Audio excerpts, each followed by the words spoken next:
Our hearts beat to the city streets. We began to feel the fire.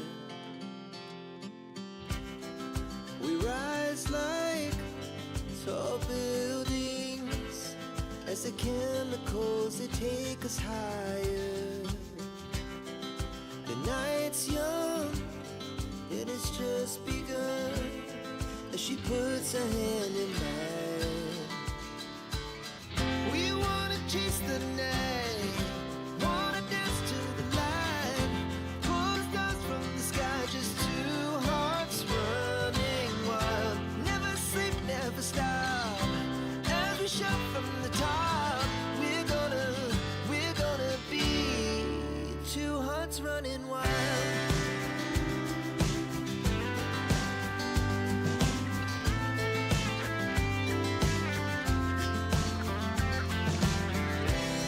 Now the morning is the afternoon, lay awake in bed. The laugh so loud as the hours pass. We're gonna do it all again. We wanna chase the night, wanna dance to the light, pull the stars from the sky, just two hearts running wild. Never sleep, never stop, as we shout from the top. We're gonna be, we're gonna be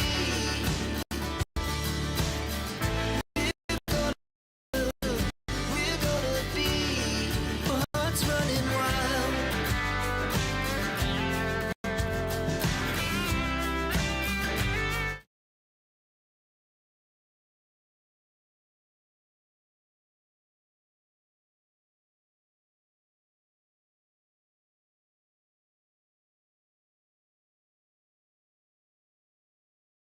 Audio?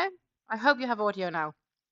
Um, it had apparently decided to block off my audio, but I should have audio now, so I wanted to say good afternoon. Welcome to the live. I'm looking forward to hang out with you guys, and I hope you can hear me without the biggest issues right now. Yeah, I don't know why that had dropped, but glad there's audio. Glad there's audio. Hope you're all doing well. We are on a project calling the Spirograph Beanie, which is a project I've been working on the last almost 2 weeks. 2 weeks, including today.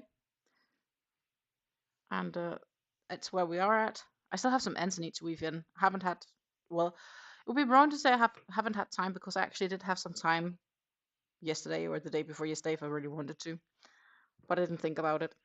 So that's why it's not done.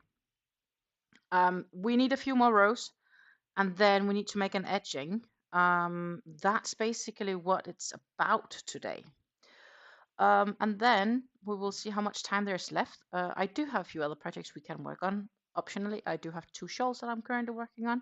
I have the shawl I brought with me on the road trip, and I do also have the Ceylon tea shawl. So I have an Ultimate Sacrifice and the Ceylon tea shawl that we can work with. Should we finish this beanie before the end of this live? Yeah. Hello, Jay. Absolutely wonderful to see you. Same goes to Sarah and Susan. Lovely to see you ladies with me. So let's see. The real question is, I was trying to find my document that specified sizing for beanies. And given the fact of the size of the crown, it is more like a teenager to size small rather than anything else. And I've come to accept that fact.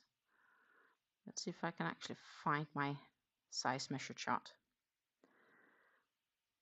Hello, Hella. Absolutely wonderful to see you.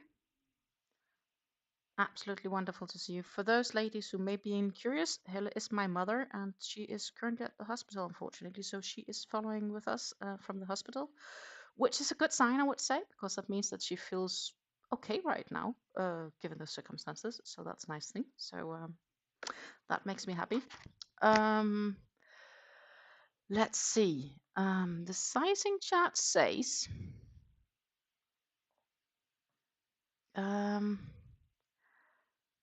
The sizing chart says that if we are indeed the crown width 6 to 6.25, and I do believe it was like 6, around a bit more than 6. It's a teenager slash small adult.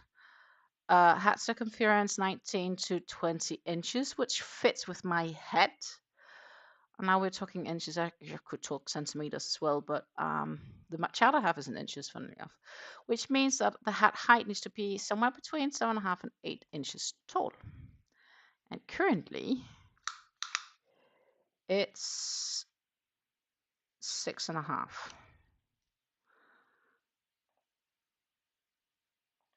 So we need another 2 inches. I just question myself how the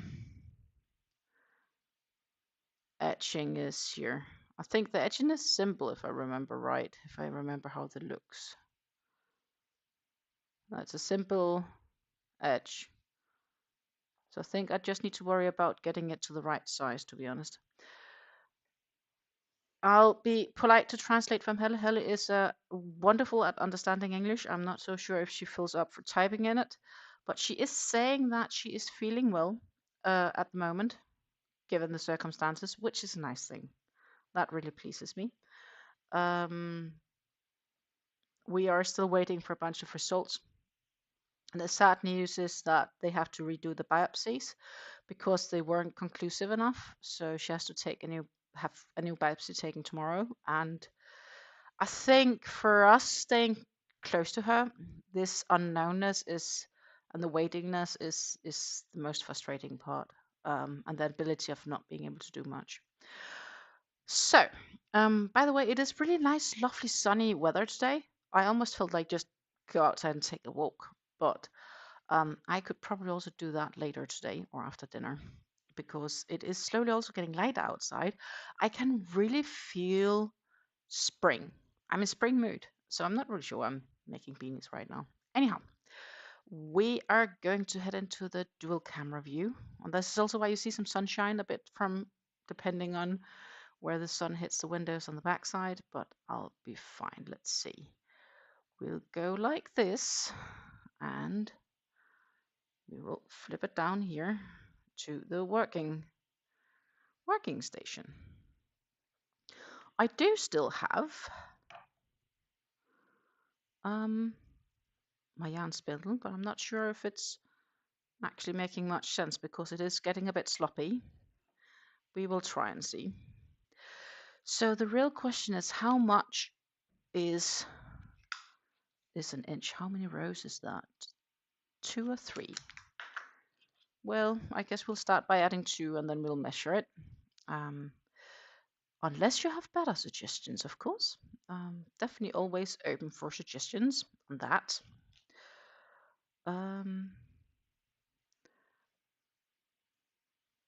I've had a few things I've tried out. I've also tried out something else, which for me is new. And that would be I attempted making my very first buttons, which I think actually went really well. I am preparing to make some more for projects, and I think I like the idea of being able to make my own, regardless of the project. Let's see, how was it again? Then we do the 2 together. That's how the pattern were. See, being away from it for a week, and then I need to refresh my little mind. So Monday I went to this is actually not very nice. It's too soft now, the cake or the skein. Monday we went to the IKEA to pick up some storage units for my mom-in-law in her kitchen. She feels she needed some storing space, so we went to the IKEA. We had a nice day at the IKEA, and we bought some storage space for her, so that's nice. And we actually also already put it together at the same time, so that's also a nice thing. Yesterday I did some crocheting. I got some bills sent, but generally yesterday I guess my mood was a bit down. And right now my days are a bit up and down. That's just how it is. Crochet buttons. No, actually, like buttons to use for clothing, for example. Give me a moment. Like buttons.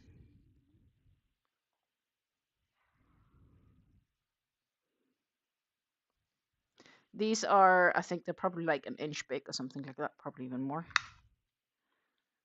Around. Yeah, they're a little bit less than an inch. I can also make them smaller or bigger.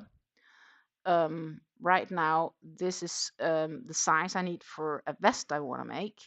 I do need a few more than just two. This was just my first ever attempt. Um, they do need a little bit of grinding on this side and polishing because they are, you can see them from the mold. But generally, I'm really happy with how they turned out. And you can add different kinds of coloring to them. What you can also do is to option to, if you have yarn scraps, like chop those yarn scraps into really small pieces and then make like a clear button with the yarn scraps embedded in them, is also a thing I consider. Yeah, I actually make these, so it's kind of cool. Um, and I am considering also, if this goes well, like if I get good at it, I might consider also venturing into doing handmade crochet hooks. That could be pretty cool, I think. Right now, I am venturing into all sorts of hobby projects. But I like the idea of being able to make my own buttons because I can make exactly the color I need and the size I need, depending on the project. So I'm convinced that is a little bit of a cheaper solution than having to buy buttons for um, every occasion. I have a few other things where buttons would be nice, where I probably want to attempt maybe also seeing to see if I can design some buttons. But yeah, the vest I'm making it's a teal colored vest, so I think these teal color buttons would be really, really cool. Definitely this is the backside because what's inside the mold is so far definitely the nicest view. Oh, that would be the direction. But I'm pretty happy with my first attempt. I'm definitely quite pleased. I made it with resin, um, which is like a type of gluish thing, which cures and so on. So not concretely a kit. I bought multiple aspects, which you can say that I ended up making a kit from. I did spend some time looking into it before getting it. That I did do. I have a feeling something is off here. No, it's good. So I did do that, and I really like the idea. I want to see if I can get some more molds, because it gives a broader selection option. So that is one of the things that I'm looking into right now. Then I had this future yarn idea, that I wanted to purchase some US yarns, but if Trump is proceeding with all his sanctions, the thing is, right now there's this trade war slowly spreading to the whole world, and what's going to happen is that every time Trump says impose taxes or import taxes, the other countries will just re-add that on the US. And the fundamental part is import and export isn't a bad thing. A country should export what they're good at making and import what they're not so good at making, which makes it all efficient and it makes us all make more money in the end. But instead, if you want to do everything in your own country at the higher wages, the end result may be that it gets more expensive for the consumer. And in my case, if I would have to value that taxes plus any import taxes on top, you know, the purchase I would make is not just now 25% more expensive, it's likely going to be 50% more expensive, which is like a lot of money.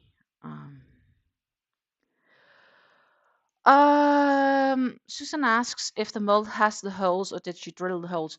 Well, you can option to do both. The molds I had the holes for the button. They had the 4 holes. The pattern I have actually shows for buttons with just 2 holes, but I'm sure if it's 2 or 4, it's not the biggest difference. That is just about you making a choice, right, as to how and what. So this is just like the very first edition of it. So yeah, the holes were already in the mold to make it easier. But you can definitely it's also possible to drill it with a small hand drill, or if you have like a Dremel or something like that. I would also need to look into the Dremel for polishing and grinding. I've not gotten that far yet. It's just everything is just a bit on the very baby steps of things.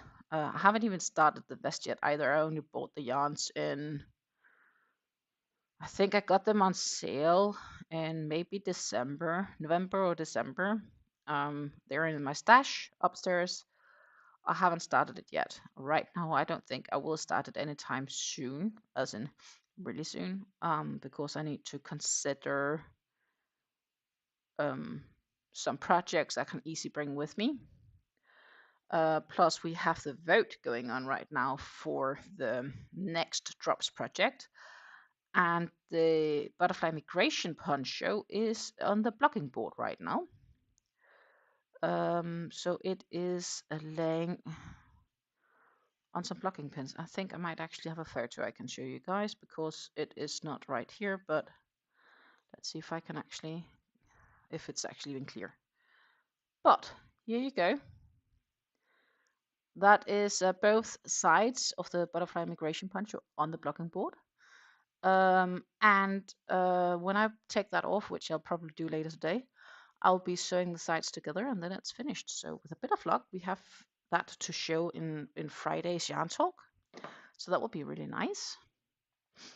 And then I need a new Drops project, which looks to become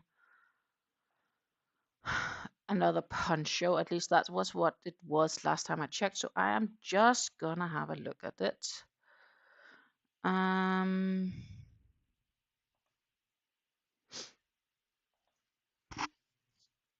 I'm just going to have a look at it, how it looks right now. It says still Sweet Martine Poncho in the Fuchsia Lilac. And so far it's only the Water Pearl Shawl and the Sweet Martine Poncho that's gotten the votes. So that's going to be one of those. And that is a 6% difference. So by the looks, I would say it's going to be the poncho, but I'm not really sure because it can still reach the change. The end decision will be tomorrow. Susan says, so interesting. I worked in New York City for a button wholesaler. We imported buttons from Europe and Asia for American clothing companies. Oh, it could be quite interesting. Yeah, so I'd say I don't think they will be viable for wholesale. But I do like the idea of making custom buttons, and I might even be considering selling them. But I'm not sure if it would be feasible enough. I think material costs for these two buttons probably like somewhere between 30 and 50 cents. And it can be done cheaper because I wanted to make sure that I liked the materials before like buying the more economical batches, if that makes sense. So I shared it out a little bit more cash than, so it can definitely be done cheaper. maybe you can go down to like 10-15 cents a button with a bit of luck. But that would be the production price, so that's not really resale. Resale would be adding 50% usually. Everything depending, obviously. I think that I will have to leave you shortly, just for 2 minutes or less, because the parcel that I ordered yesterday is finally arriving. Normally it's before I start the live streams that any parcels gets delivered, but today they are late. And if I look at it, I feel reasonably comfortable that that is the company that should be delivering my order. So I am just shortly gonna pop over and check. Yeah, he's coming this direction. I will be right back with you in a few. Our hearts beat to the city streets. We began to feel the fire. We rise like tall buildings as the chemicals they take us higher. The night's young and it's just begun as she puts a hand in mine. We wanna chase the night, wanna dance to the light, pull stars from the sky, just two hearts running wild. Never sleep, never stop, as we shout from the top, we're gonna... And I'm back. I am back. Thank you for your patience. I ordered some, I basically ordered some shampoo, and it was cheaper, and hair gel for my partner. It was just cheaper where I found it online. So instead of going to the store, I was like, hey, amazing, I can get this cheaper than I can get it if I even get the current deal, which is like buy one, get one free. So I'm like, I'll get it, and it's here. So I do not complain. That was a nice deal. So yeah, right now it's just about getting the rounds done here. And I would say let's do the first 2 rounds of the beanie. And then we will see how far we are. And we talked about it a few times already during these Spirograph sessions, that this repeating pattern is actually quite simple once you get used to it. Because it's 2 double crochets, and then it's 2 double crochets together into 1. And then it's a little bit looser and slanted front post double crochet in the previous, so not the one just below, but in the previous, and that's kind of how you get this lovely spiral pattern. It is gorgeous. I really like how this pattern works up.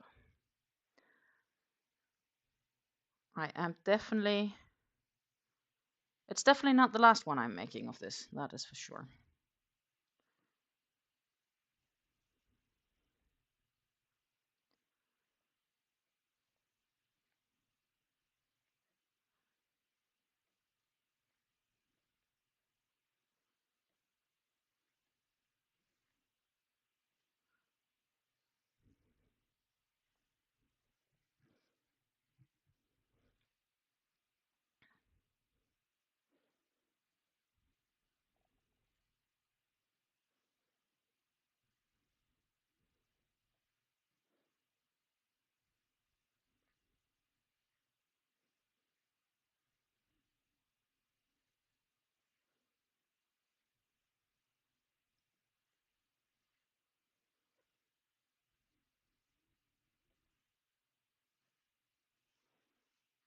Hello and good morning. The Dutchman's Woodshack is popping in. Yeah, if you haven't made coffee, I would say go grab one, or tea, or anything else that you like to drink this time of the day. I actually have tea today. right here. And the tea today is oh, what is it today? I should know. It's German. It's the Ettlinger Altstadtmischung, which basically translates into the old city mix of Ettling, which is somewhere down in Baden-Württemberg. And it's a lovely loose tea blend. I am making a beanie. I'm making the Spirograph Beanie. And it is turning out absolutely gorgeous, I think. I am not in Germany actually. I'm in the Netherlands, but I do go to Germany on a regular basis. Various places in Germany.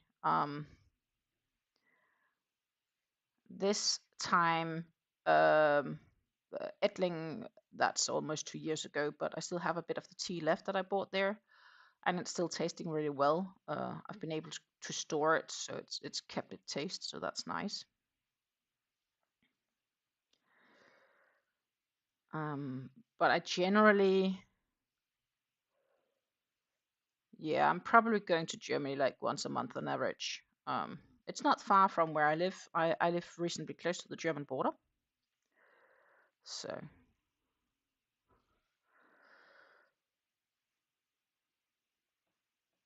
the Dutchman says his family is in Saarlouis and Amsterdam. I am living reasonably close to Nijmegen, which is all the way to the east. So I have an hour and a half to Amsterdam, if that helps distance-wise. Maybe an hour and 20, depends, of course, on traffic and what time of the day you choose to live there, to drive there. Oh, nice, nice. The Dutchman which said that he went to visit his family a year ago.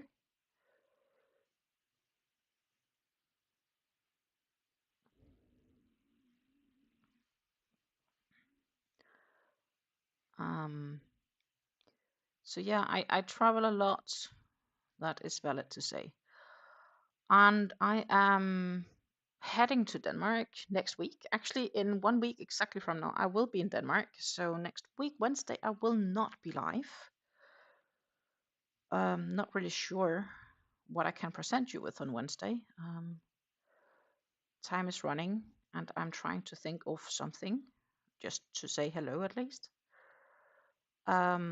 But as said, I am traveling to Denmark to see my family and to stay a bit and to make more plans.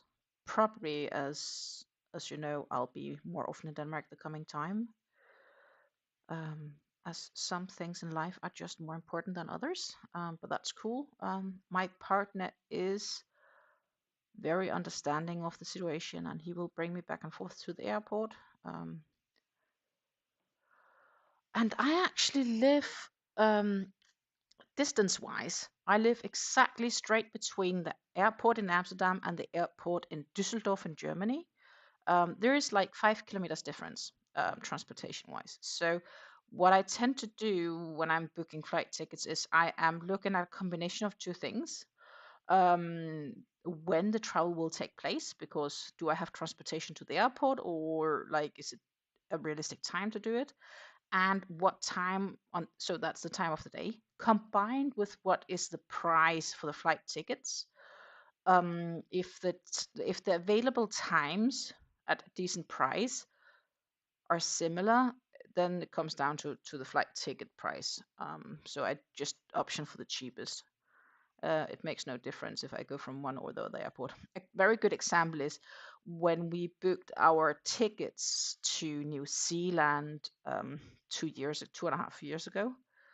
So that was back in August 2022 that we booked those tickets.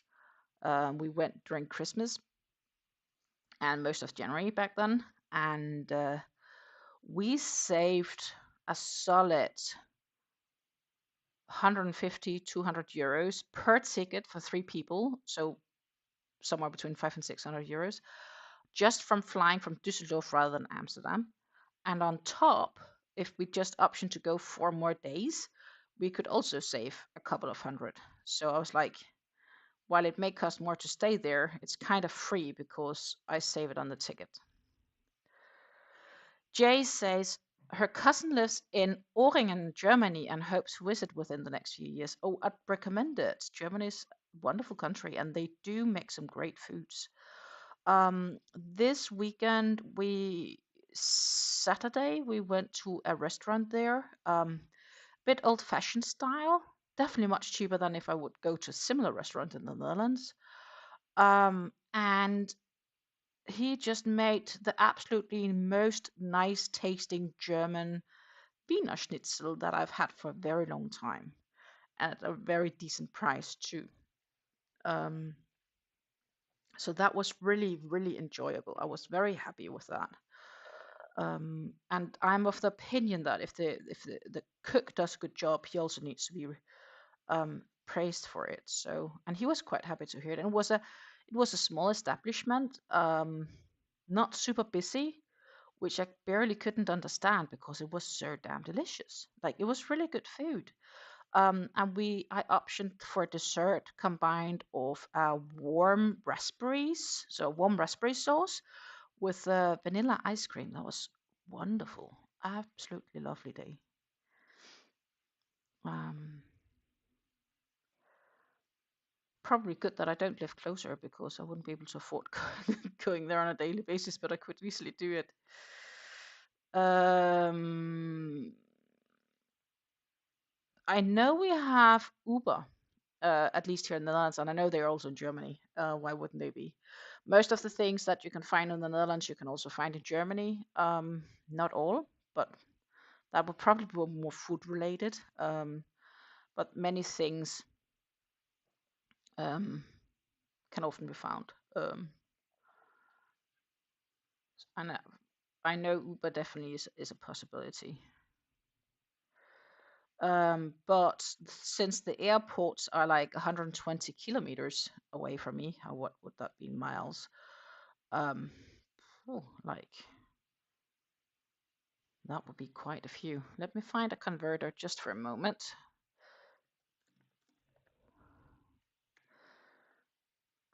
Let's convert. It's like 75 miles to the airport for me. So paying an Uber to bring me to the airport would not make up for any costs. I would take the train. It would be cheaper to take the train. The train would be like 20 euros. I don't think the Uber will drive me to Amsterdam Airport 75 miles away for less than 20 euros. And in the event that I am forced to take public transportation to the airport, I would probably option to go to Amsterdam because if I get to the local train station here, which is still like 2 or 3 miles away, then I only have to change once and I can get a direct train straight to the airport and just like step out in the basement of where you have the check-in counters. So that would be the easiest for me. That would definitely be what I would option to do if it wouldn't fit with my partner's time.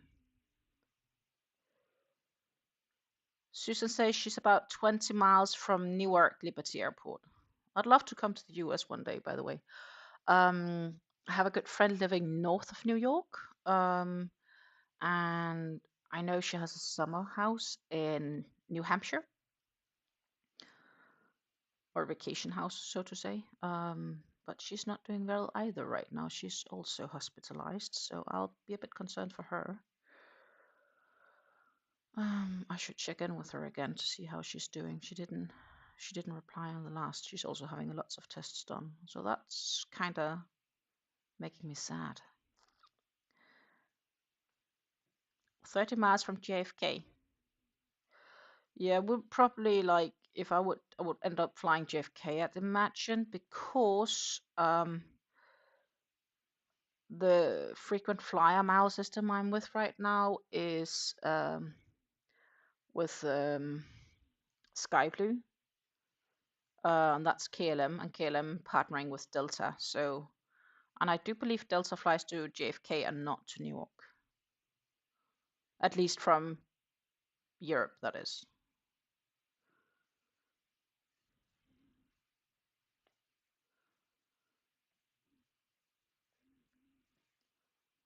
I do believe KLM have their routes to JFK if I wanted to go that way.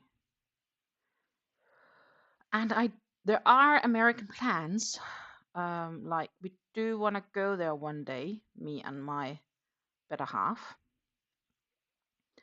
to see and do a few things, but it's also out there, out in the future. We may look into the opportunities, if possible, to see if we can get tickets for the LA Olympics, but that's obviously not New York. But to go watch, we did get into the Paris draw, but it wasn't the events we wanted to watch, so we ended up staying at home instead. Because compared to something that you aren't interested in, the tickets were pretty expensive, I think. So that's why we didn't option for them. We could have, but we didn't.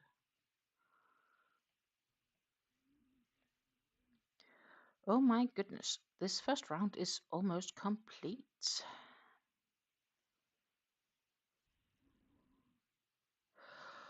I haven't flown often, so Susan says she doesn't fly often, and I have to say I haven't flown that much the last couple of years, especially not during the COVID period, obviously.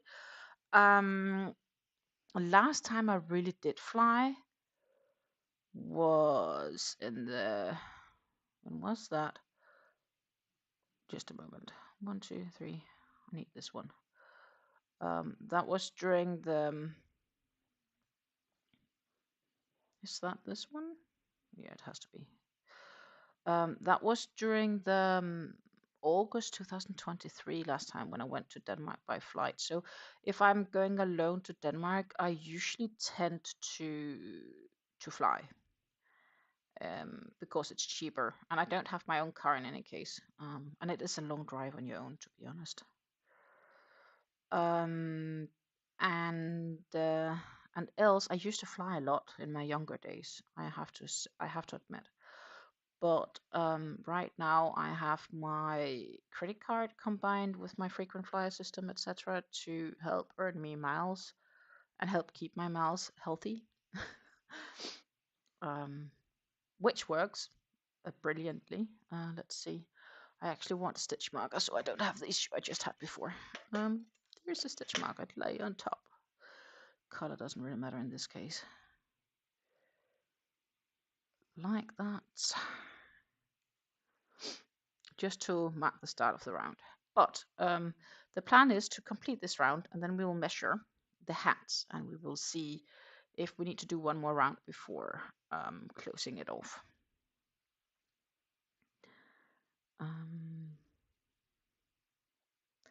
But yeah, I used to fly a lot, like really a lot. I traveled the whole world with my sport, so a part of my life was basically then in the airport.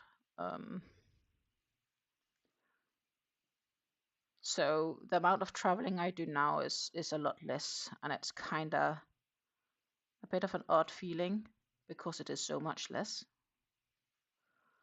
than what it used to be. But I'm also pretty okay with it. Like, I wouldn't say I'm directly missing it.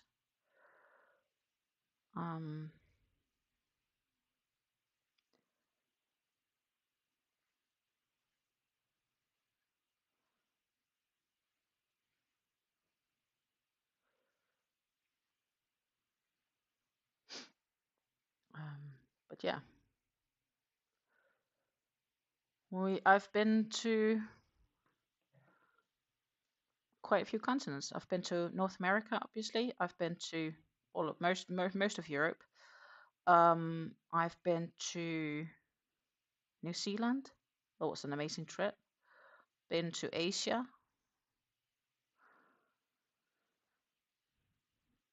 Africa and South America is probably the only ones I'm really missing.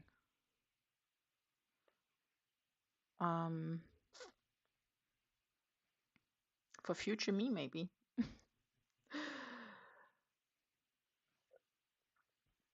I'd like the idea of visiting yarn stores in different countries to compare.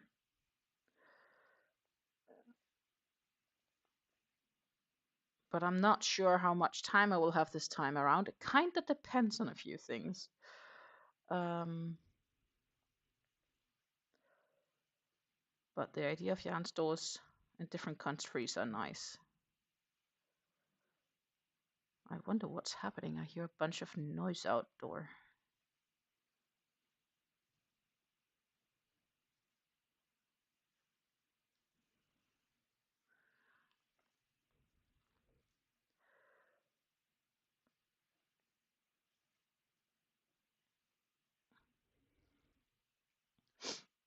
Maybe that could be an idea for a future giveaway, by the way, to make buttons, to make a few buttons and offer those up for a giveaway.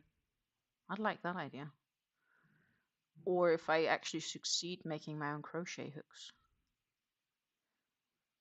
It's lightweight, easy to ship. I can do it in a single envelope. Cheap to ship, even.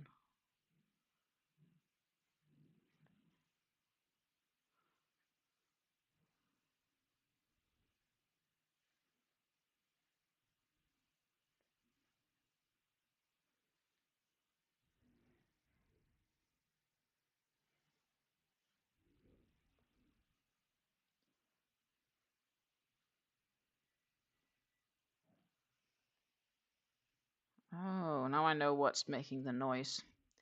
So, we do sorting our trash in the Netherlands, and that includes any sort of green trash. That would be like food waste, peels from potatoes, potato peels, all that sort of stuff. But it could also be leaves from your garden, etc. And they emptied those bins today. In fact, the benefit of the green trash or biological trash is that it is free emptying, being emptied for free once a week in the summer and once every 2 weeks in the winter. And we have a system that actually washes them.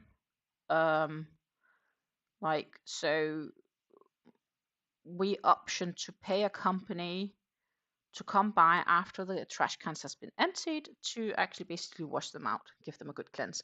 In the summer, that's really nice because they can go really stinky.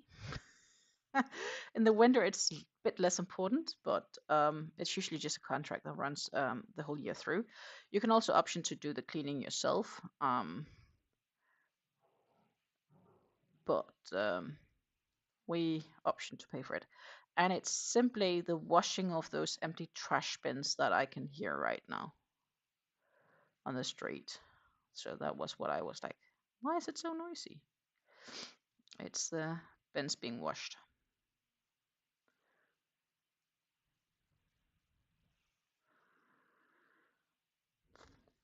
I could probably, so Susan, I believe you said sounds good to my idea of,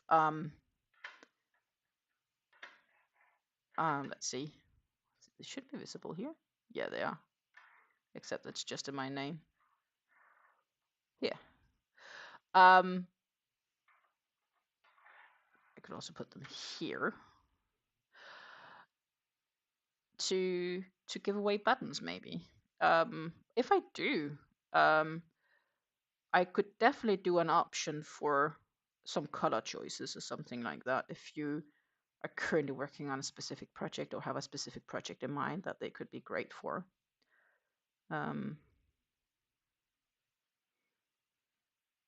That could definitely be an option.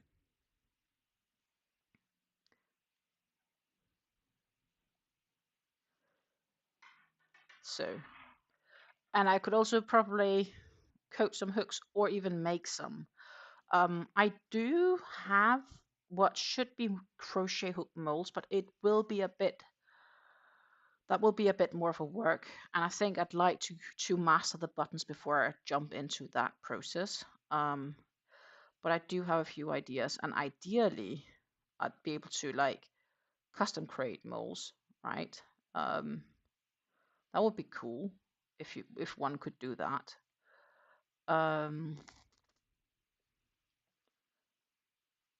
Make my own little furls, except I wouldn't make the furls, but the concept of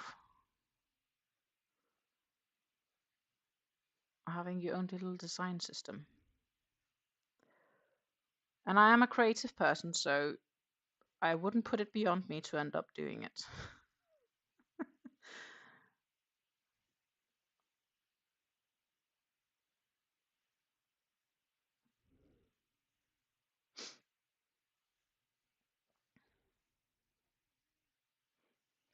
But I really like the idea of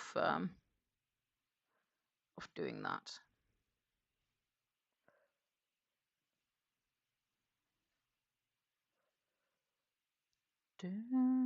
So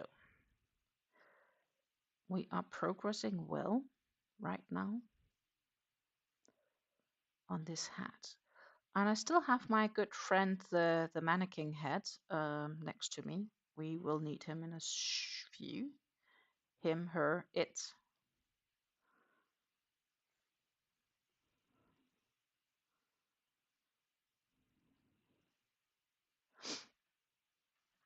How about resin handles on aluminium buoy hooks? Or resin handles on these? I'd love if the handles were longer, to be honest. A bit longer would be nice. It's a little bit short for me, but I really like the metal of these. This aluminium piece, and it's the Clover Soft Touch. This metal piece is absolutely wonderful. It's just so smooth. So I admit they have become my favorite hooks because of the smoothness of the metal. But you could probably also do it in buoy. And I also have just some random aluminium hooks where one could do it with as well.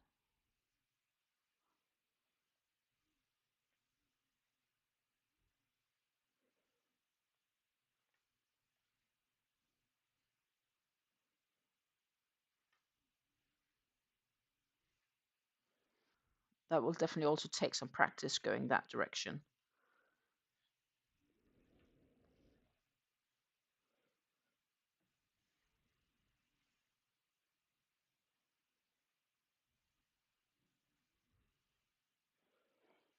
Susan says, yes, Clover Soft Touch was too short for me. I love the Clover Amour hooks.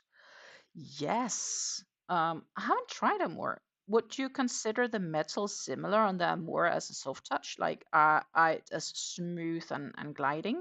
Or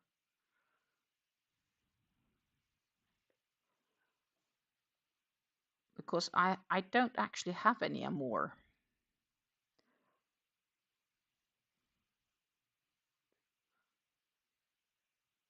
The metal is very good. Thank you.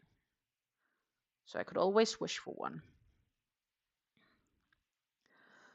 The Knit Pro Waves also have them in odd sizes, which I really like. So the downside with the soft touch is the size stops at 6 mm. So if I really wanted like a 6.5, for example, but not a 7, I wouldn't be able to get it. Also, they don't have 7 mm either, so they kind of just stop there. I would have to get a different brand for that.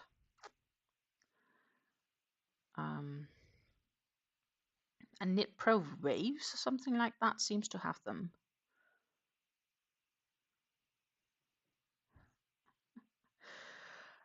And I think I have a crochet hook donation.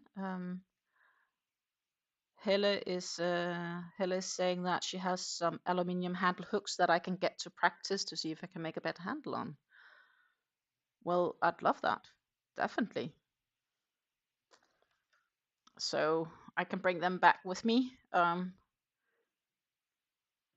from my visits, and then maybe even bring the improved versions back to Denmark the next time I come. We'll have to see.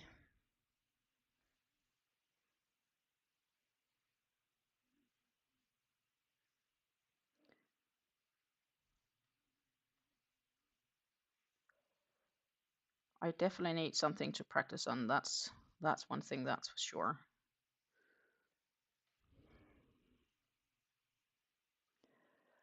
Susan believes that Clover more changes to plastic at 6.5 millimeters or larger. Yeah. The Knit Pro doesn't. Actually, they're on sale right now on Hobby. I should. Crying my eyes out. I want to buy, but I shouldn't. Because I do have an optional. Like, I do have another metal hook laying somewhere. It's just not as a nice handle. And I even have it also in. I got those metal hooks from Temu in January, but I have to say I am not finding my way with them. Um, they're a bit too heavy in my hand, and this shaft here is too long for my short hands. So when I hold the hook where I think it's comfortable to hold the hook, the amount of hook I have to work with, it's not working for me. It's too much.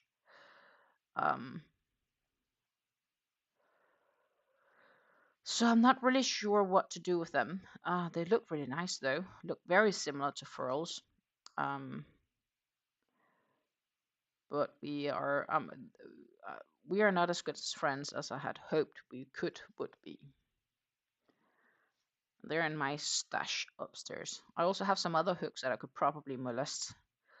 One of them is like they look like the Addy swing hooks, but they're not Addy swings. But it has like this curvy handle, and you know when I hold on it, I'll just go crazy. Like it's not comfy at all. Maybe it's comfy if you are a pencil holder and I am a knife holder. So I could consider sending them to a pencil holder, I guess. But they are not meant for me either.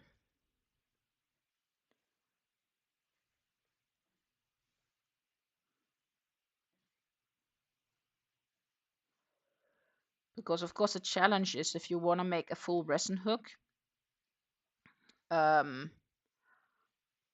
they can't get as small as an aluminium hook because of the likelihood it might break.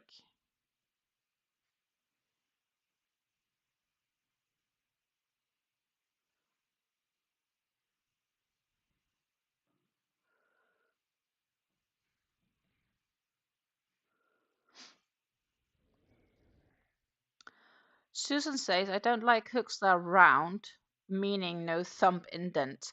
Furls are difficult to me as the hook spins with no thumb indent for accurate placement of the stitch. So in the sense of here, actually I do use it and yet I don't really use it. I can't really find out. Hello, Sherry. Wonderful to see you this morning. Good to see you as well. I am making Bag-O-Day's Spirograph Beanie. I linked to her tutorial in the description box down below, as well as the first couple of live streams where we started on this. And I'm expecting to finish it today. Actually, this is probably either I'm working on the last round or the second last round before we'll start making the edges, which to me looks like it's something like a single crochet symbol edge, but we will see. I didn't get that far yet.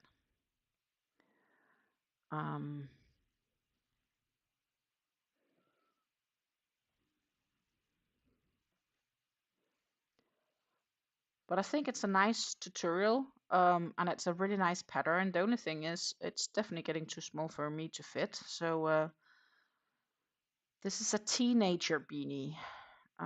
It's not fitting a size X inches head that I have. I have like a 22-inch head, which is large, I would say, depending on who you ask.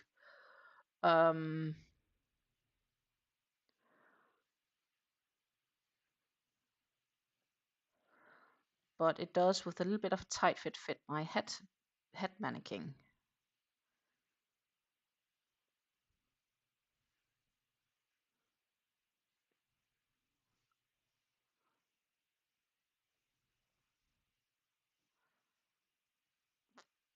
Hello, Golden Age Crochet.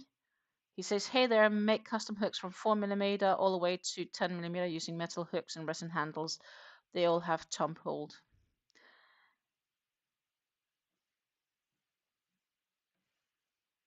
So I'm new to the resin world. I've made my first few resin buttons, and well, hooks might be the next thing that I'll venture into, but here's my first 2 buttons. And I'm pretty proud of them, actually. Um, they they turned out lots better than I had hoped to expect.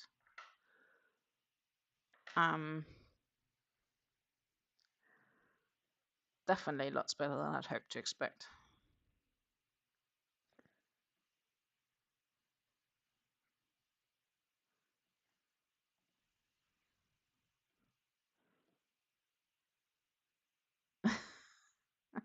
Sherry says she's a pencil holder, so she doesn't like the flat hooks. Maybe, Sherry, I should send you, like, how do you work with the Addy Swing type hooks? Because maybe I should send you my hooks then. Not the Addy, but I have similar. Thank you, Sarah. And yes, resin is actually quite fun. So this was my first try. I didn't spend, I don't know, 20 minutes with everything trying to set up and figure out stuff. The next few would be quicker and so on. But I'm pretty satisfied with my first buttons. We are not there yet. We're not there yet, but we are definitely. It's definitely a nice begin. It's definitely a nice beginning.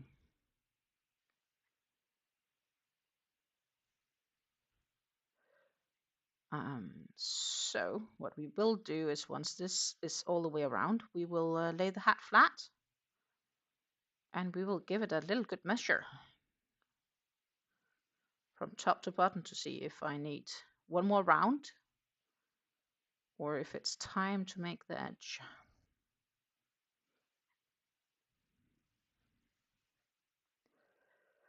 I am missing, I don't know, 6, 8 stitches or something like that, and I'll be fully round. So just give me a little moment here. And yes, we all start off somewhere. Absolutely true.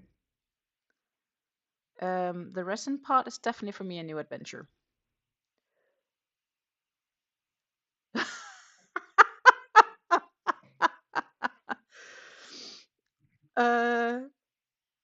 Sarah says, oh, resin, there's a whole rabbit hole that I need to avoid going down. I don't have money or the room for any more crafts. I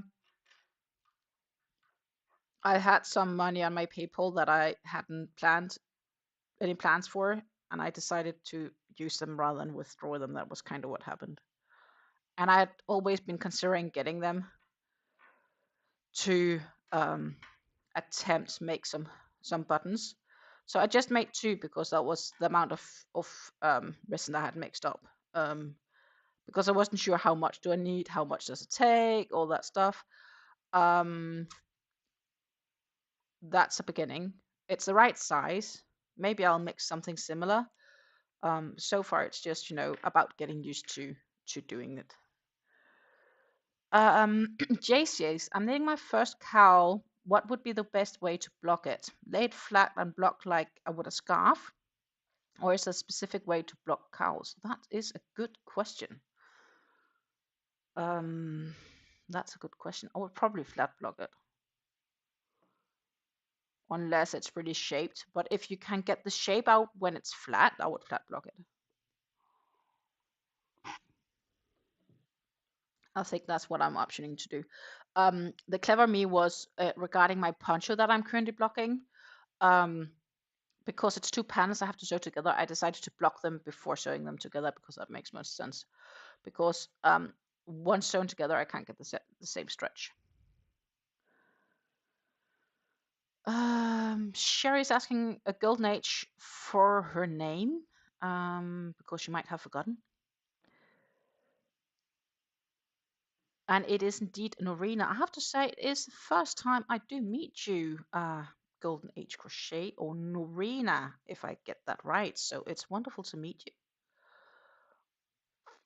I love expanding my yarn community friends and meeting new people, so that makes me happy.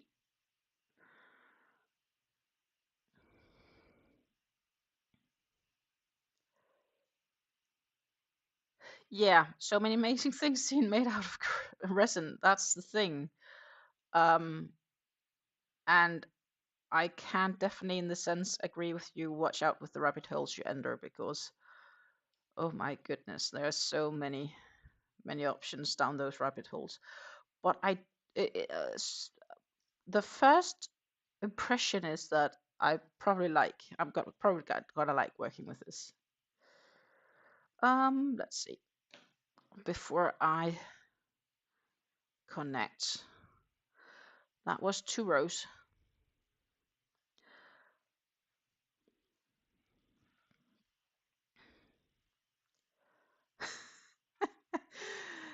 Sherry says, Resin, no thanks. I already gone down the yarn collecting hole, crochet books and patterns and hand dyeing yarn, but that is an expensive hobby. Well, valid. Definitely valid. Um, yeah, that is valid. Um, I haven't started yarn dyeing yet, but I had this idea I wanted to try sun dyeing at some stage. And that's basically you find natural ingredients and you add it all into a jar and place it in your window in the jar for like 3 to 4 weeks, and then it should be dyed some sort of fancy natural color. But I'm not really sure I have room for that. And I'm not sure what and why and so on. So I think it's good that I didn't went down that rabbit hole yet. The resin I can all like.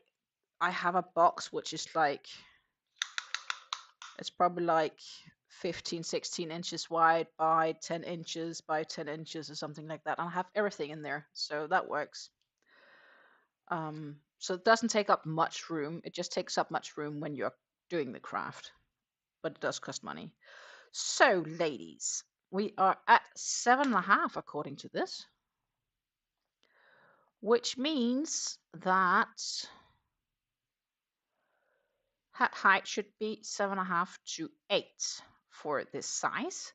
So that means that I believe we can close it off, in the sense of we can prepare for the edge. Now the real question is what this edge is. I do believe it is like a round of single crochets or 2 rounds of single crochets or something like that. But I'm just checking the pattern, so please give me a moment. But meanwhile, I can definitely join.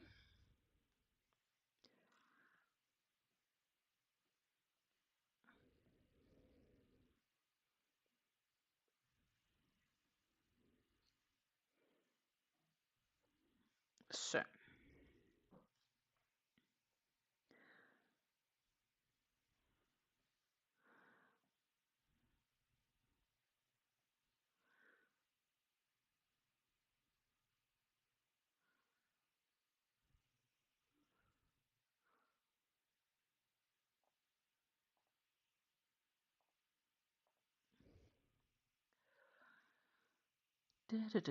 Sarah says, I am super clumsy, so I'd probably get myself stick on something to something. I managed to get some stuff glued together as well. So yeah, and that was like, how can it even there be sticky? And I'm like, okay, it was. So definitely make sure you have um, protection for your table. In my case, I had this silicone mat I put underneath that definitely helped.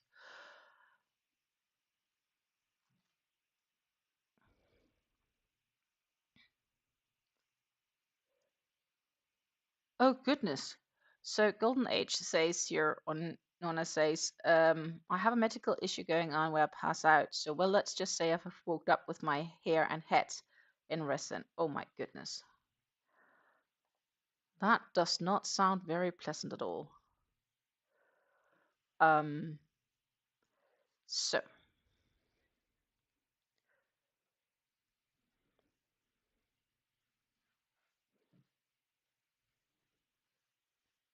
I've definitely also done more round than Crystal did for her end version.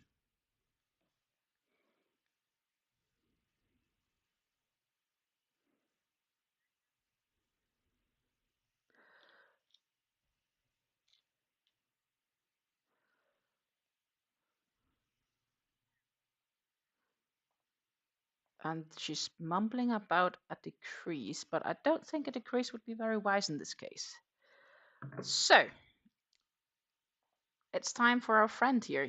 Up in the left corner, I could also just check and do like this. We pop over here. So, my good friend here, I do feel that I do not need to decrease this hat size because this friend is about 20 inches. And as you can hear, he's a tight fit. So try imagine if I decrease this from 112 to like 80 stitches. That is just not gonna happen. I can get my hand under, but I would definitely say it's a child size. I should not decrease this. But it looks great though. I really love the look of this. And you can also easily see the color changes comes out nicely. Not too quick, not too slow. It's gorgeous. It is gorgeous.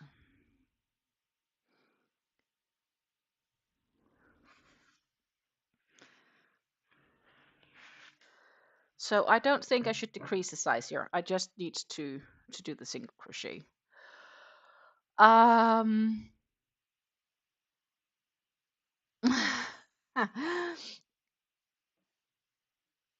Nona says she can laugh about the incidents. And Sarah says, yeah, I laugh about most of my mishaps too. Helps me from losing it. Doesn't it count for us all? And you know, we need to be able to laugh at ourselves in any case, I think. Thank you, thank you. Nona, I linked to the pattern description box. I've used a DK weight yarn, even though I have the feeling it's more like a sport weight, looking at how it's turning out, but that's a different story. It is the Como from Seaman, which is a 3.5 ounce skein to 330, 40-ish yards. 39% acrylic, 35% polyamide, and 26% polyester. I'm using a 4mm hook, while Bag-O-Day uses DK weight with an F hook, so 3.75mm hook. That will be the main difference. But I really like the pattern and how it's turning out.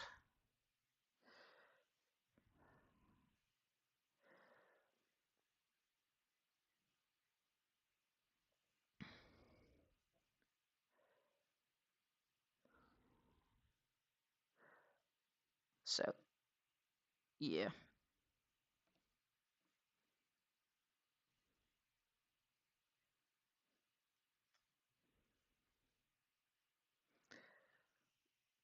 So we are gonna do single crochets. And if I will, yeah, I will decrease, that's not even gonna fit a child. So I'm just gonna do single crochet in each stitch.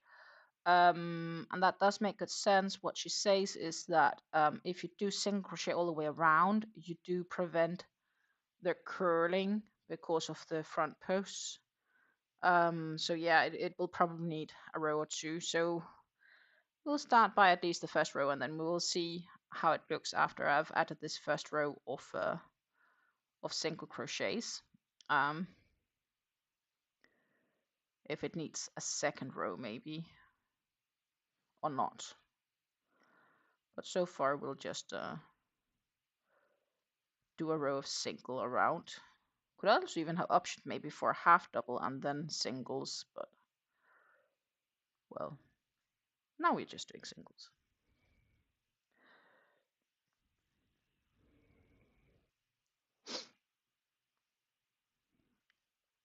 Hello, Jana K. Flourish Crochet with a Jana K. Good morning. I've been seeing this beaning on my feet, but I'll have to go back and catch the older tutorial. Happy to be catching you today, though. Well, I'm happy to say hello to you. Hello, hello, hello. So, I've been. It's not my tutorial. I have to be totally valid and say, this is just me crocheting the hat live with you guys. The tutorial is made by Bag-O-Day Crochet. There's a link to it in the description box down below. I do not want to claim to be the creator of this because that is not my creation in that sense. Well, this hat is my creation in the sense of not the pattern, but the hat itself. But I will not claim responsibility for have developed the pattern. What you may get from watching those lives I've made is my experiences making this hat with this particular yarn, and how I could probably have done it differently. But the tutorial itself is like a 40 minutes tutorial per Bag-O-Day Crochet, which is a lovely one. I've also linked to that in the description box, including all of the other live sessions where I have been working on this hat. So this is the fourth, which means that it takes a fair amount of time to make this hat. Partially also due to me, of course, not crocheting as quickly when I talk and I stop and show stuff and stuff like that. Oh, you're very welcome. You're very welcome. I'm just being fully honest. I hope it's clear from the description box down below, and else please just let me know.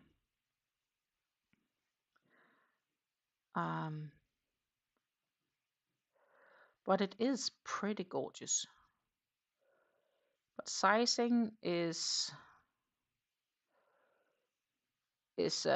another story. My tension is definitely tighter than hers, and that's one of the reasons for it to get smaller. So, and it could also be that my yarn were a bit thinner than the yarn shear option to use. But I have seen absolutely incredible versions. I don't know where you're from, Jana K, but if you are in the US, the mandala cakes seems to be really good for this.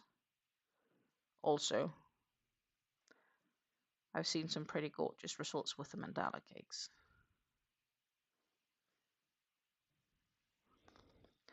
And I don't think this is the last time I'll make it either.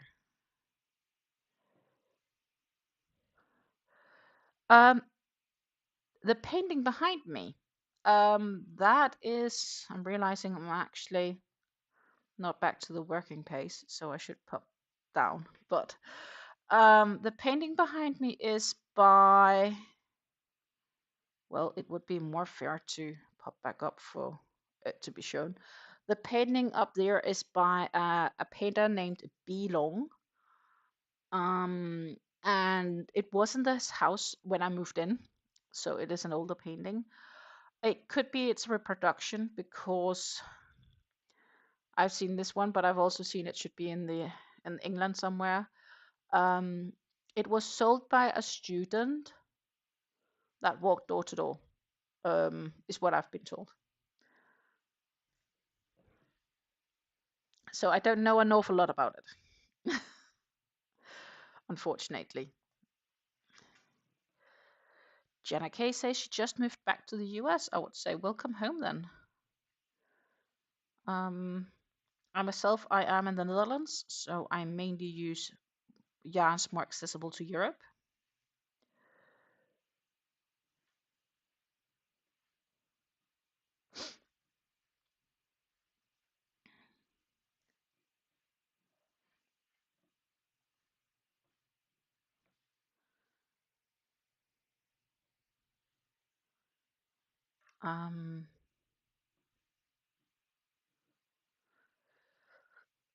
And I do generally also enjoy making shawls, scarves, that direction. So cake yarns is something I do enjoy working with. But it's I'll basically take many things. I do have some hand dyed yarns as well, 100% superwash merino, which I also want to make some hats from actually, because I think that could be really good. In the beginning when I got the yarn, I was like, oh, I'll make like a poncho of this and that'll be fine. And then when the yarns arrived, I was like, no, I'm not gonna have enough yarns, and the yarns doesn't look as good as I thought they would together based on photos. Like when I had them really next to one another, I was like, not sure my idea works out. And then, well, now I think they'll just make some nice hats. If that makes any sense.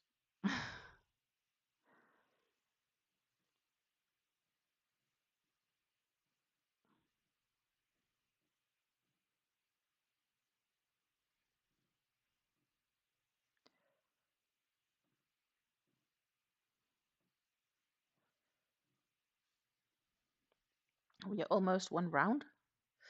And that is when I should consider making one more round, I think, of single crochets. But we could test it on our friend first before finalizing that decision. And then it's showing in ends and it's finished, which means that I will have a finished object for my next yarn talk video. I haven't had that for a few weeks. And then it's kind of a shame I still have yarn left here, because it would have been nice if I'd used it all, because that would have counted towards consumed yarn. But I'm not really sure what I could use the rest for, to be honest. Unless I do have some more of this yarn.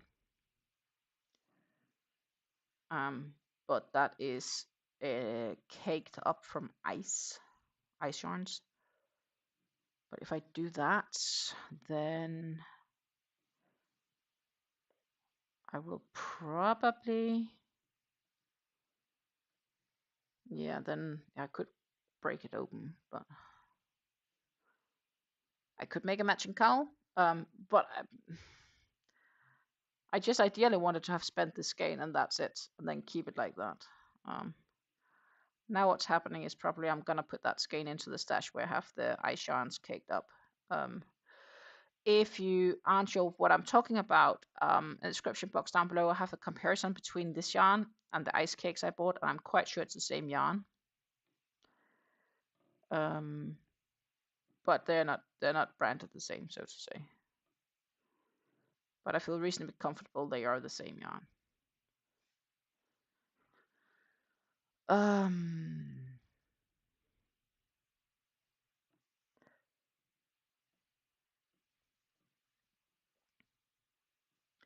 I'm pretty happy how smooth this goes.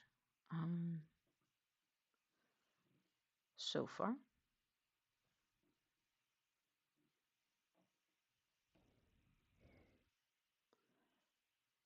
Oh, yeah. I don't remember the name of them. But yeah, as I said, I have it shared in the description box down below. I have this comparison of the yarns, like this yarn ball and the ones from ice. And so far, my conclusion is with many yarns, depending of if they have a counterpart which is being actively sold in European store, then that is often a cheaper option for me compared to getting them from ice due to import costs. But in this case, this was actually, the ice was actually cheaper. It still folds out a bit. I should probably do one more row, but let's see. Let's see. Let's see what it says.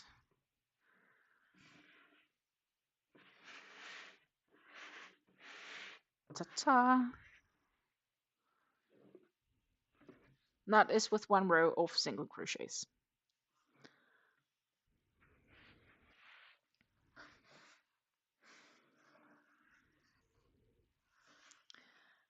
I think we could easily do it one more row without hurting anything.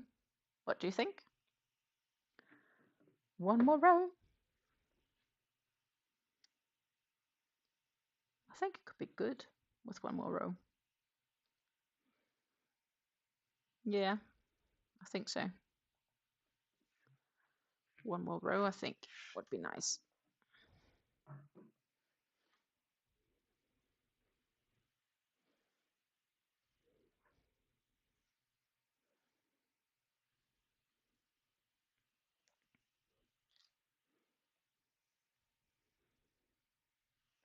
Susan say yes, at least one more. That was my thought too. That one more would be quite nice.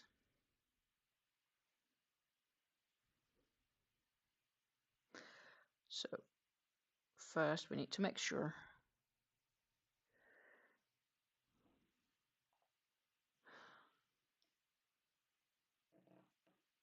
Well, that's a good point, though I don't have the feeling it's tightened up too much, actually.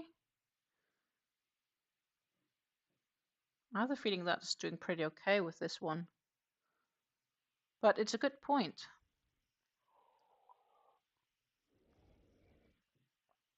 Sherry says that she normally goes up a hook size to prevent it tightening up. And Helle says another row to ensure it doesn't roll. Could be that I end up doing 2 rows, we'll see. But let's start by doing a second row. I'd say so far it's going, and it's easy, right? It's single crochets all the way around, so that is probably the easiest of all projects today.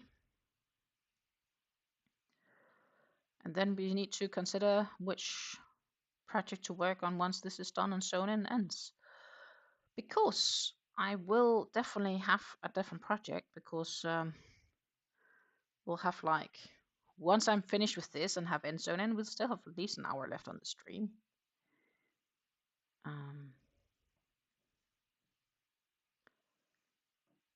Assuming you want to hang out with me that long.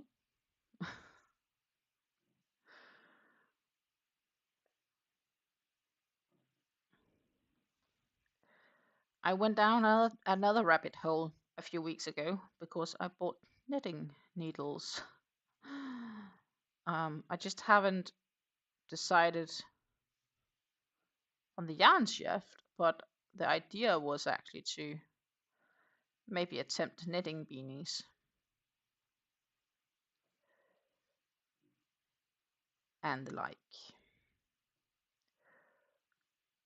But that is not defined either. Generally, I like crocheting more because it's just the only, you have one tool to keep track of. With knitting needles, you have to keep track of at least 2. Unless, of course, you have the circular one. We can argue that that is 1. But it's still 2 ends you need to keep track of. So,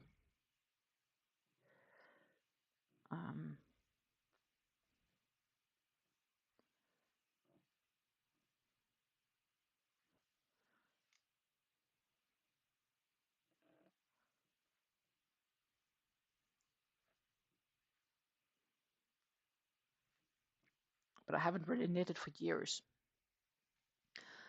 And just to be clear, when it comes to my knitting, I know how to knit and I know how to purl. That is my skill level.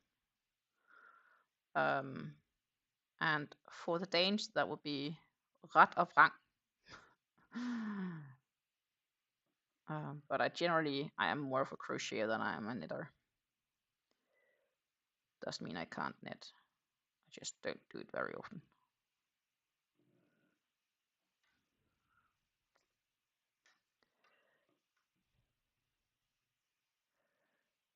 Sarah's saying, oh, I'm thinking about making a beaded wall hanging, but it hurts my brain just to think about how to attach it to the driftwood. I've seen two ways that are really cute.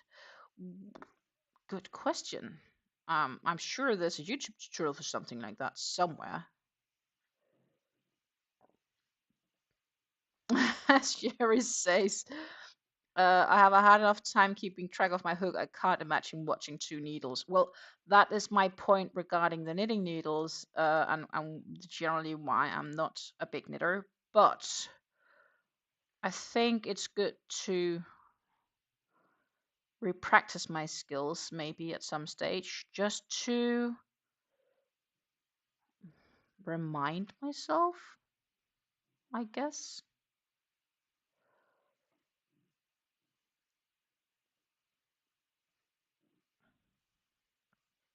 Because who knows, maybe one day it could be really useful.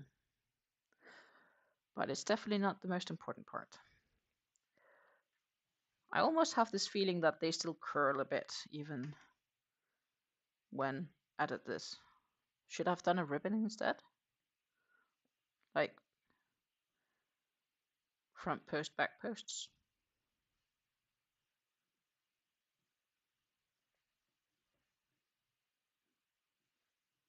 Had that made more sense?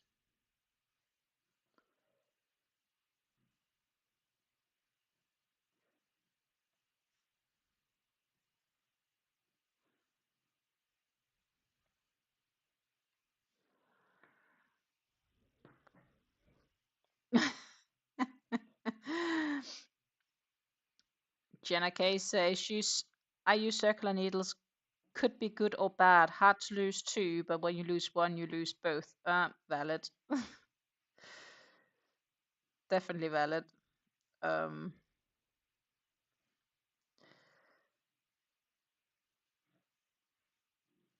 but yeah, so knitting is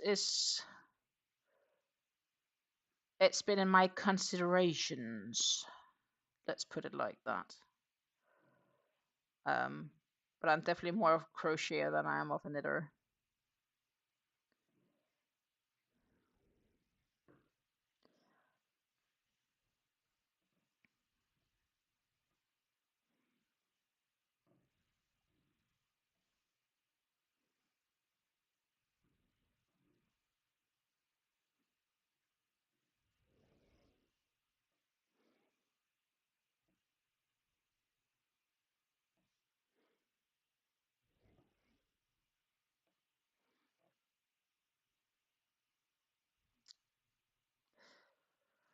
If you have interchangeable Tunisian set, you can actually knit with one crochet hook. It's basically the same as knocking. I've heard of it. I've heard of it. And Hilla says she has one.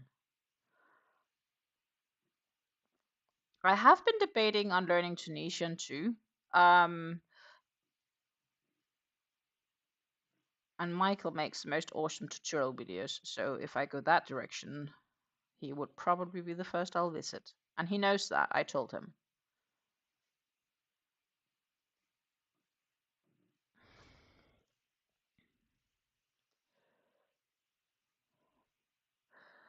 Jenna K says, I've been crocheting for many years, but learned to knit about 3 years ago. It's still slow going, and she still considers herself a newbie. I learned to knit when I was like, I don't know, 10-ish, around the same time when I learned to crochet. So I can knit, but I've not done it for years, so I'll probably not be super quick either. And I haven't really used it much. As I said, it's just the pure basics I learned back then. It wasn't super interesting, I guess, at that time. Now I've just come to the conclusion that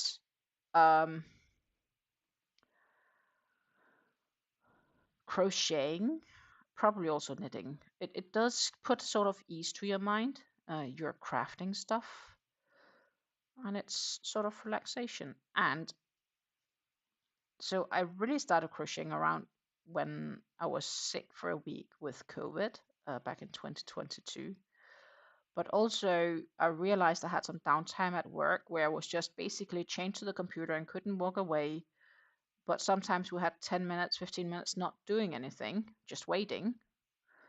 And my boss wouldn't complain if I was crocheting. So that was a perfect, perfect way of doing things, so to say.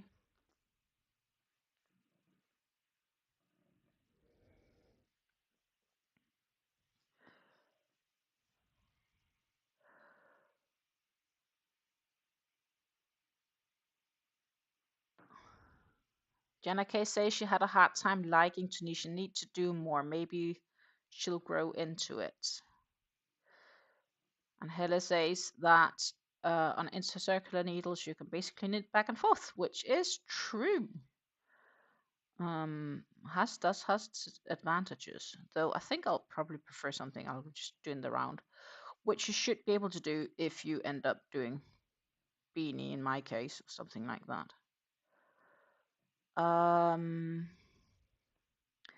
Jay says she's using an Afghan stitch for a blanket on straight Tunisian hook, and one side looks knit and the other side looks crocheted. Interesting.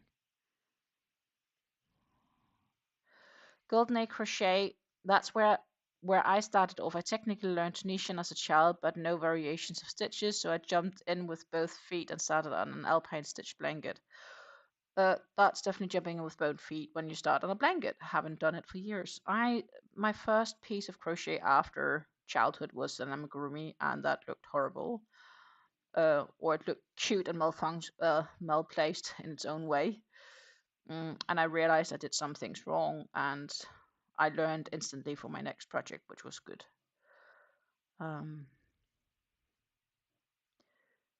We grow over time.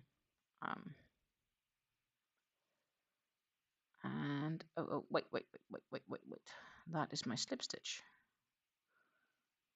so I should not do that.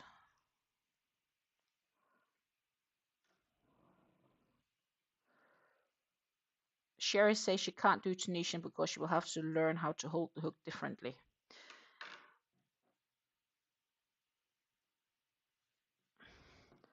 So that is 2 rows, but I have to say it still curls up a bit. So I do somehow have the feeling I should maybe have, I don't know. It does curl up a bit. Let's test. Let's test. Friend is here.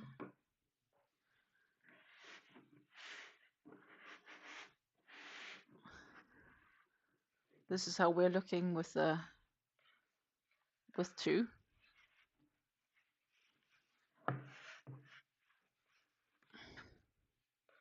Well, his eyes are covered.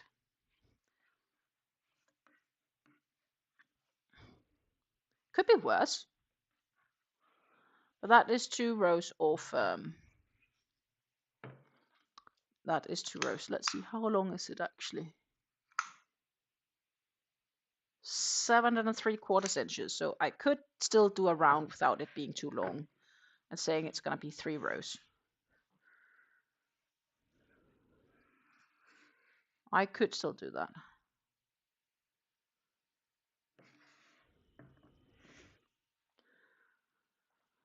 I could still do that. So the big question is, are we going to add one last row and then call it the day for the hat only? That is, I'm still here.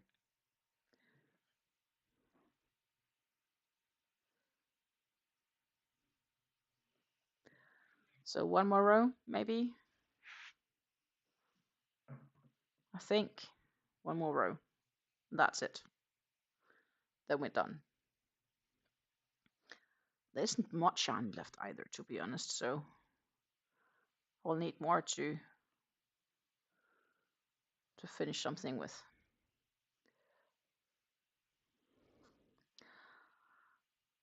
Then the real question is if I should end up weighing the yarn to see how much yarn I have left, to see if we can decide if that's considered a used skein or not.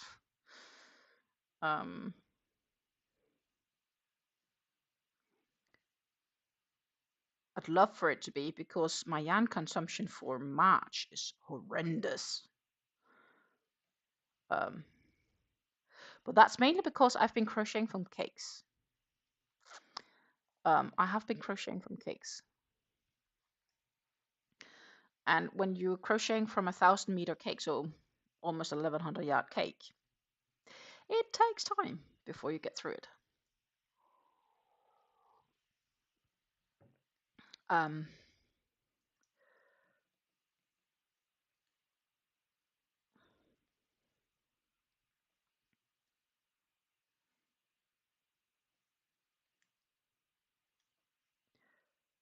But But yeah, by the looks, we are heading for another poncho for the drops pattern. And I believe this one has some granny squares in it. And I haven't done granny squares for ages. So I will probably need to have a good look into that.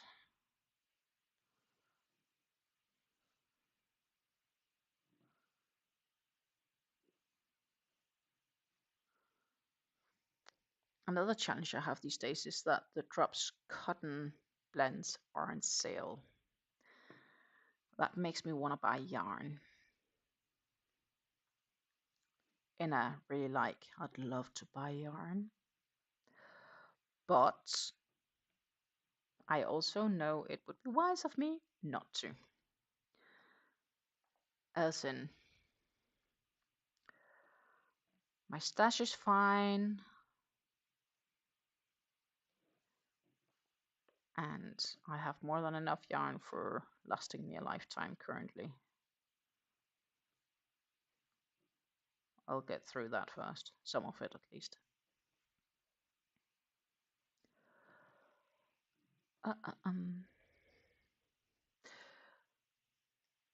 So Tunisian crochet hooks is like holding a knife or you're cutting a piece of steak. Basically, I do it similar here. I hold it as I hold a knife. I have attempted the pencil grip. I do not function with it. It feels odd sitting like this, trying to. No, it's just no. I'm probably doing it wrong, but I think maybe I was just taught it like this because that's probably what my grandmother did. I'm not sure. And the next big question is, did I learn to crochet from my grandmother or did my mom teach me? I don't know. Mom, if you're still here, who taught me to crochet? You or Granny? Sad, I don't remember. Knit, I'm quite sure my mom taught me, but crochet, I'm in doubt of. On the other hand, my granny could probably also have taught me to crochet. She made socks. My grandmother always crocheted socks, and she was pretty good at it. Socks and gloves.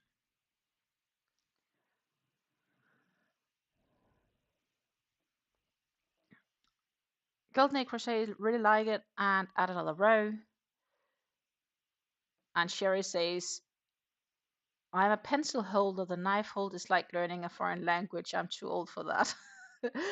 um, I'm not even that old, but I feel like I'm not sure if I could learn that. And that now I'm working as a knife holder, and that's just how quick I am. So I'll be fine with that. Sarah Mahoney says, "Oh, granny squares! I just am awesome granny square blanket that made me want to make a bunch of scarves. I used to think it was too plain, but the things that different colors do.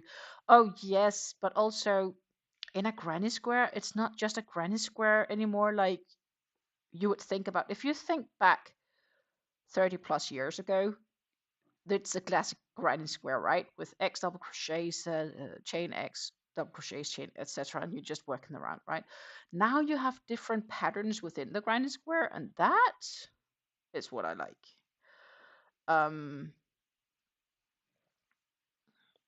Yeah. But I will definitely need to spend time reading into the pattern.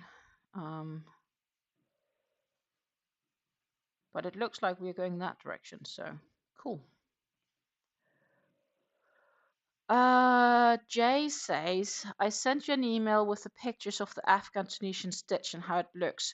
Both knit one side, crocheted on another. I will finish this round, Jay, and then I will share the photos with everybody on the stream.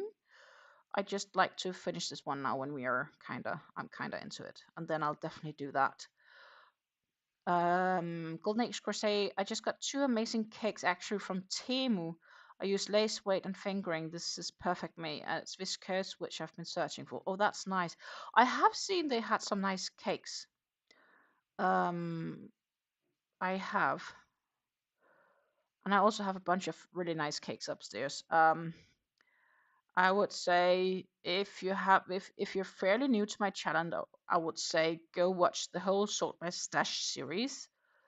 That gives you a good impression because there's a whole period where I'm just sorting diverse kinds of cake yarns. There's hours of watching. I have way too much on.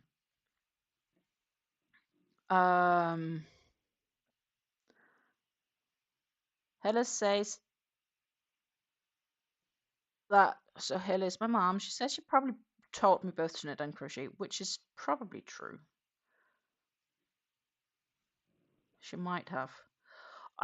So my one grandmother I think could do both, and the other mainly only did crochet, and that was like amigurumi kind of things in the sense of she would crochet gnomes for Christmas, like the Christmas gnomes. That was what she was good at. And sewing.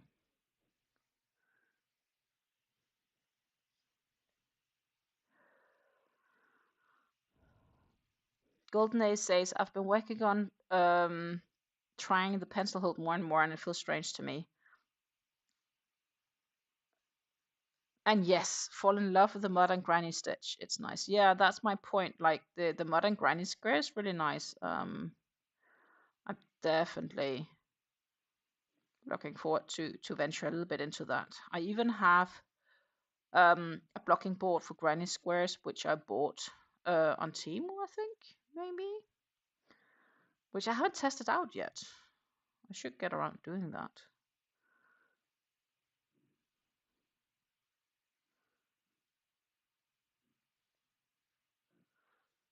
We are almost at the end of this row.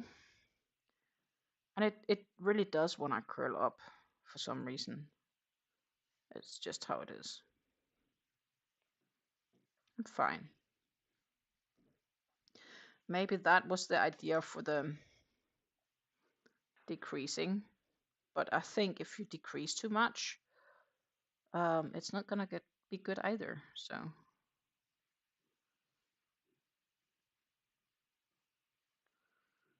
I don't have the feeling that would have been an ideal choice to decrease. But if I had decreased, it would of course not have been that curvy on the edge. But if it goes so tight over the mannequin, then I feel decreasing it further would not be a good choice.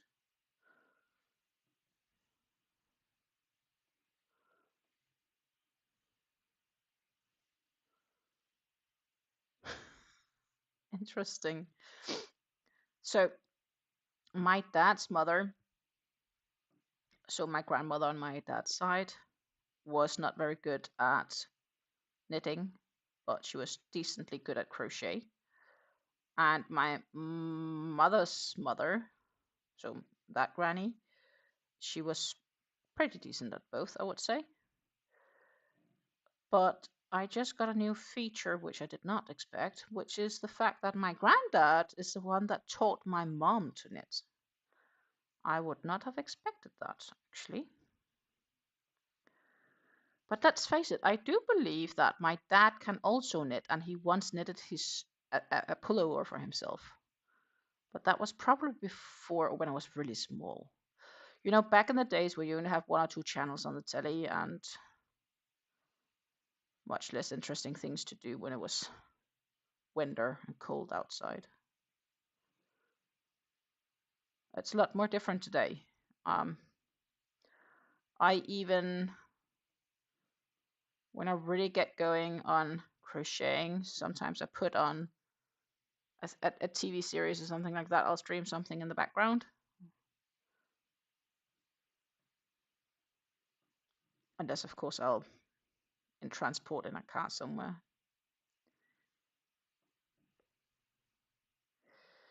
So what I could consider is actually, I could up the hook size and make the last round in slip stitch around. Maybe that could work. Of course, now we are 3 rows single crochet. This is where we are at. Mom says my dad were knitting before I got born, not so much after. Must have been a busy kid to keep track of.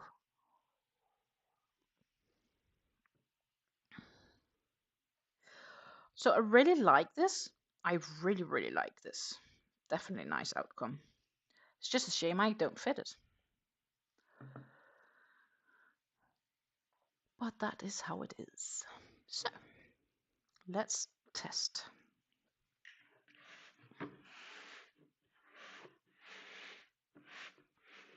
Ta-ta!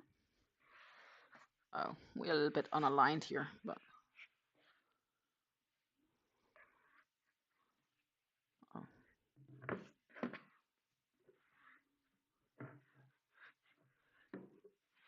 I would say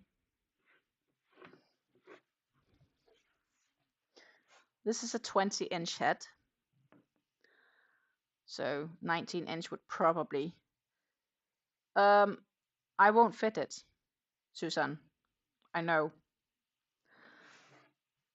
Trying it on would definitely ruin my hair completely because it will be extremely squeezed. This is much tighter than I made the double ridged beanie on the stream a couple of weeks ago, and that was too tight for me. And this is even tighter, it's smaller, so it's not gonna fit. I'd love to, but it won't fit, I know. The mannequin head here is 20-inch. My head is 22. So I am missing, where is my, here. I'm literally missing this much circumference. Like, right? 0, 2. I need this much extra. And it goes really tight on here. It's not gonna fit. Like, I don't even need to try it. I know it. It's not gonna fit. It's not gonna fit me. I wish, but it's not, because the head is 20 and I'm 22. It looks like it will fit doing like this, but it's not gonna fit. It's too tiny. It's too tiny.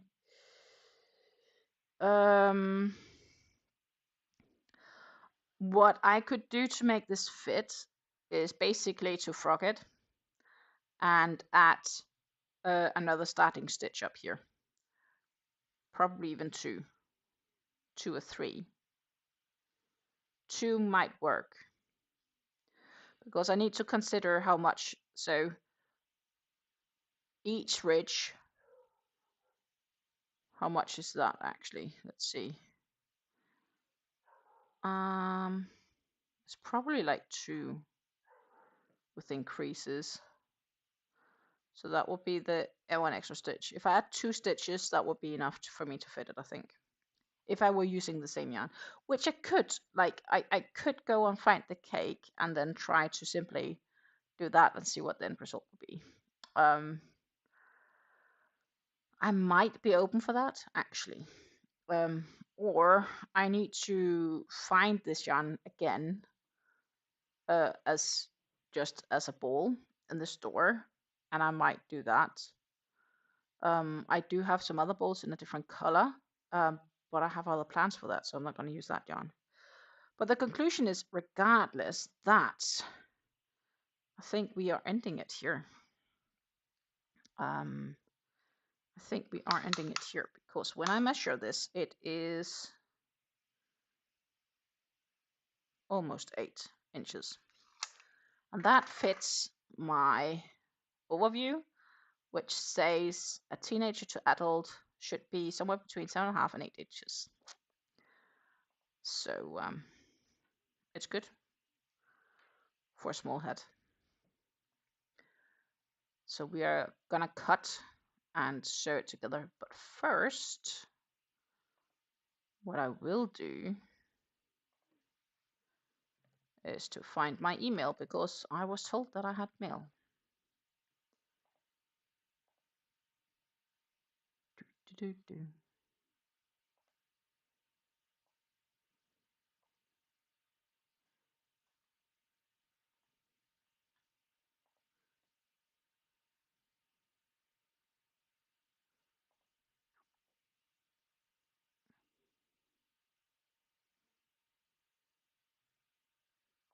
So I'm just popping over to my email. One moment, please.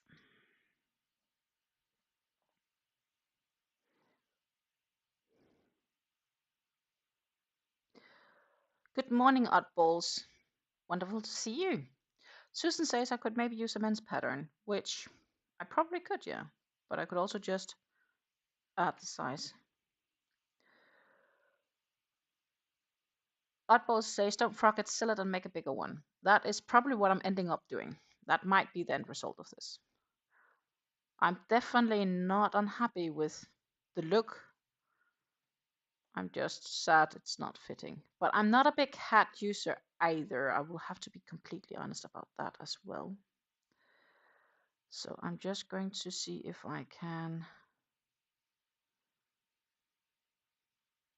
we do that somehow? Open a new tab. Yes, I can. Like this and like this.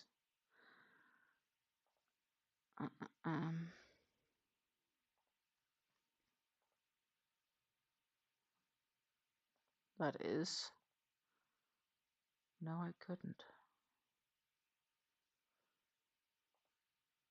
Okay. So let's see if we can do this one. Ta-ta! This is the photos that Jay sent us. And I'd say this is a backside.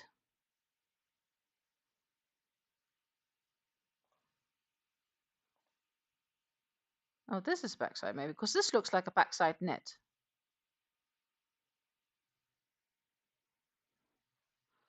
This definitely looks like a backside knit. Lovely colors. I like them. It's a bit autumn-like. And yet the fuchsia part is a bit spring-like. Can't find out if I decided if it's a bit autumnal. A bit autumnal. But this side that's the front side. Has to be. Because that looks a bit more like crochet. Gorgeous.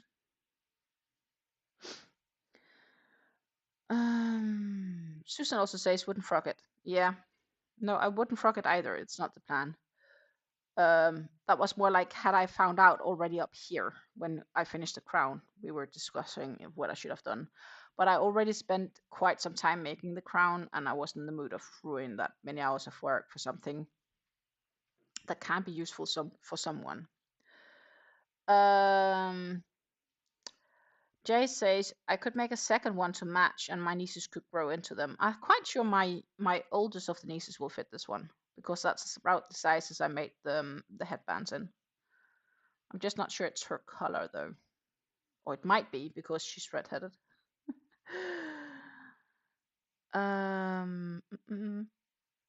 Jenna K says it's lovely. Gorgeous, Shan. Great job. So compliments to Jay.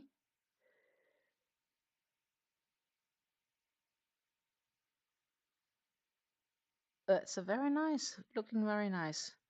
Susan asks you, Jay, is this the one you asked for helpful blocking advice?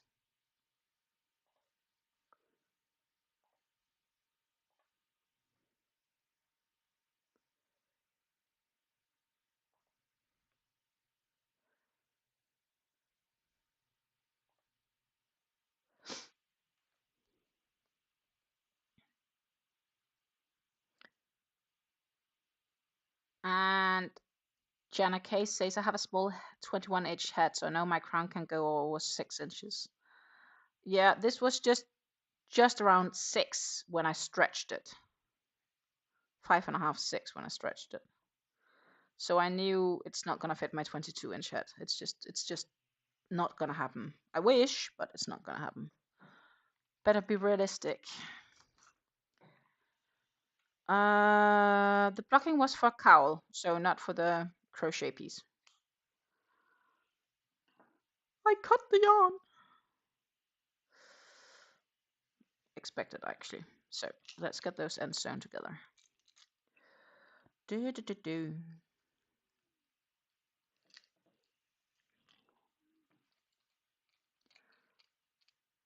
When it comes to the knitting needles, I made a steal because I got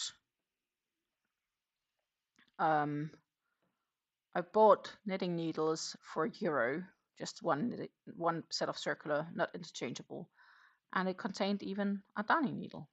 It came with a darning needle including. Don't ask me how I did that, but I'd say that's a pretty good deal. So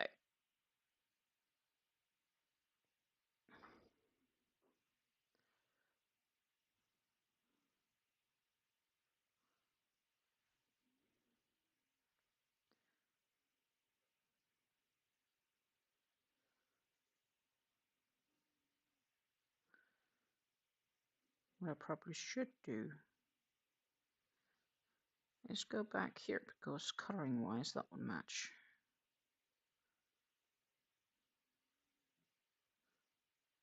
So that is what we will do.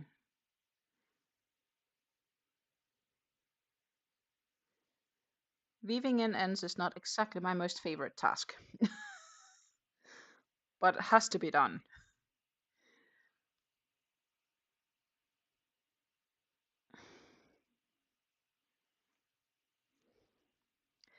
The colors in your Tunisian piece are gorgeous, I have to say, Jay. Yes, but they are gorgeous. It's gorgeous. It looks really great, Jay. Definitely. Seems like hobby tea time yarn, or maybe you can get similar from oh, they have something from, I do think it's Lion Brands again. Yeah, Susan, the photo I showed was Jay's Tunisian crochet project. I think it's gorgeous. But I will need some Tunisian skills first before going into entering that.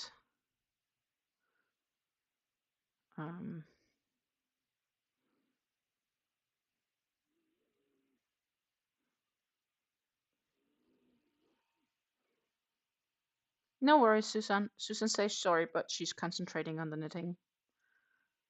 No worries.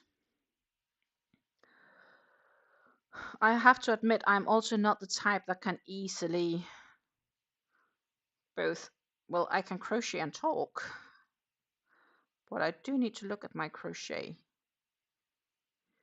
I sometimes do have to stop to read up and catch up. There are definitely people that's much better at multitasking than I am. I'm not bad at it, but there are people that's better at it. Jay says he got the pattern from a 70s book, so they call it Afghan crochet, but it used the same hooks. Yeah, so it's basically, the book call it Afghan, but it is technically Tunisian, something like that.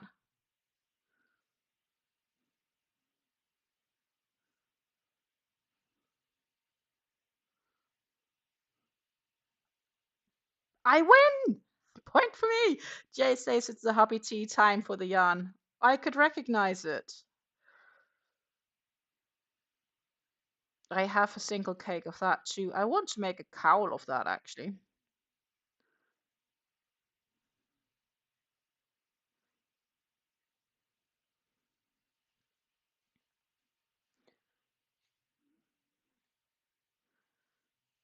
So let's cut this one.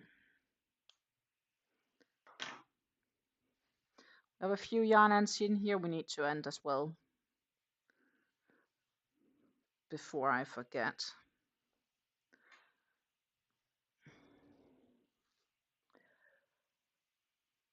Sarah says, my son and his girlfriends are awake now. My concentration on anything is about to go out the window. Yeah, kids, huh? No matter the age, I guess.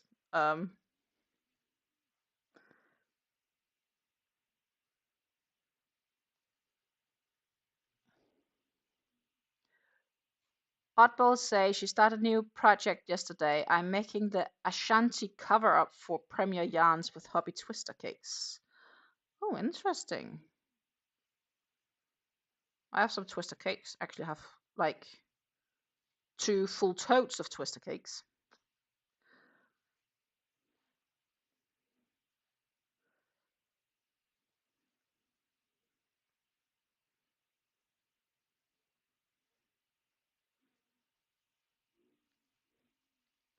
Susan says, I've only made Tunisian washcloth as curling really annoys me. Yeah, this kind of semi curls too. Could have been Western. Let's see.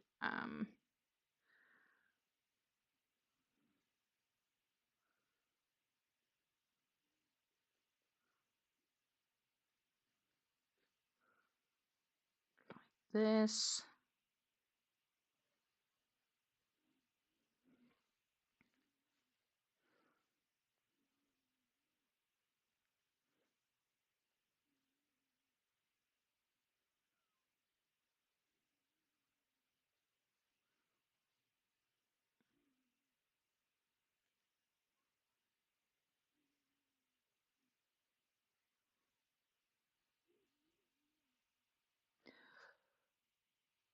Sarah says they are 19 and 21. Well,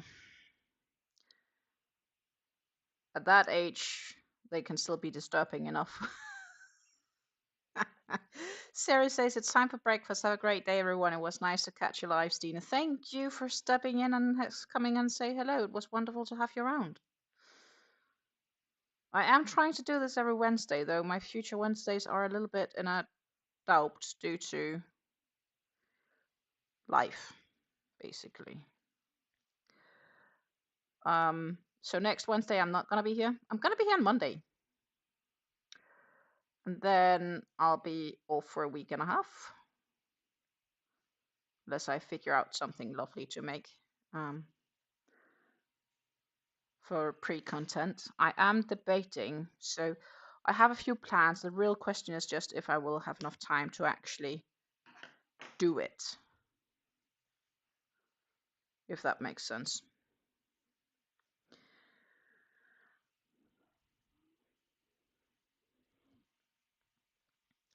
With Tunisian, try bigger hook to help fight the curl. Is the recommendation from Oddballs. And Golden Age Crochet said when she first learned to crochet, it was Afghan crochet. I searched for years to find a replacement hook, only to find that is now what they have called now. Yeah, Tunisian. It's different, definitely. Sarah says they haven't come up yet, but they come here and hang out with me and chat, especially my son. He's always up my rear. Well, it's because he loves you.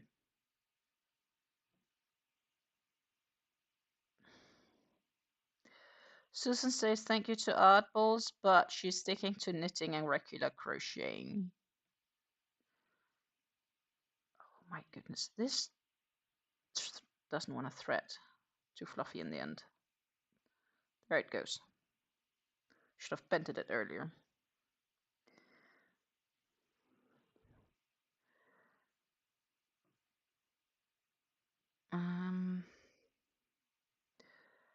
Golden Age Crochet says use 1 to 1.5 size bigger than you normally would use, as per Michael at MLD Crochet. Well, Michael would be my go-to source regardless if I need to learn to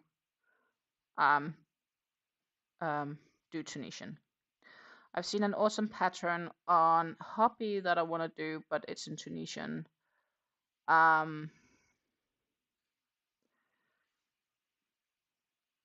that's about it. I've not gotten to the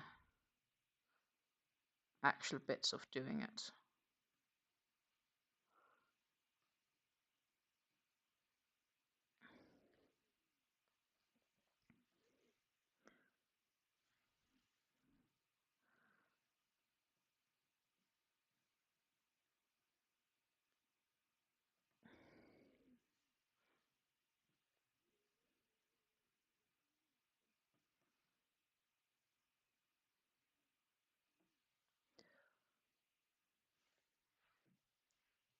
And I will turn it down a bit.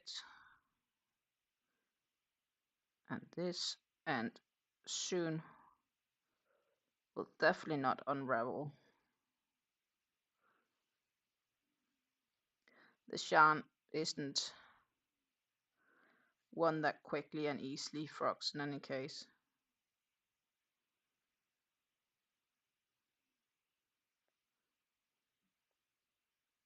But rather safe than sorry. Ta-ta! Just one more end to go and we're done. And then we can do, I don't know, half an hour on my ultimate sacrifice, maybe. Why that one? Because the place I am at my sale on T-shirt, I'll need a little bit more focus, and I think the ultimate sacrifice, I'm now at a place where it's just very easy back forth. Oh my goodness, this yarn really threads painfully. Come on, be nice to me, yarn. There we go. That was really tricky.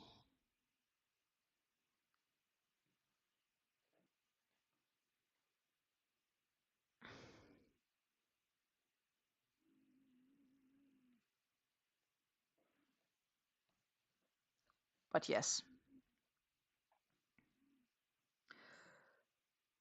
there are always these rules, and it's like the same when you do amigurumi, and you have to downsize the hooks to prevent the gaps. So it all depends on how dense of a fabric you want.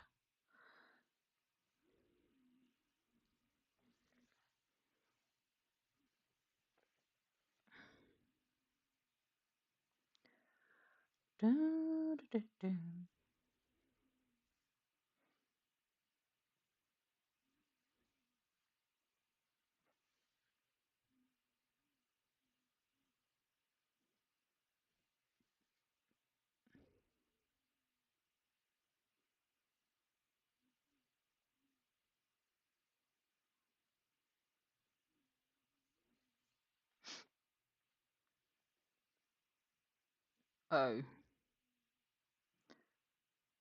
I guess that was its way of saying I'm done. Popping out of the needle. So, there we are. No loose ends. All done. We do curl a little bit at the end, but it could be worse. Could be worse. It's okay. I'm still happy. That's the most important part. And I like it sparkly. It does look really good.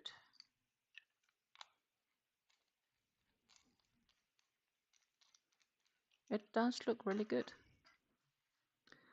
Let's just check how it's looking on my friend here. I'm just popping the screen over.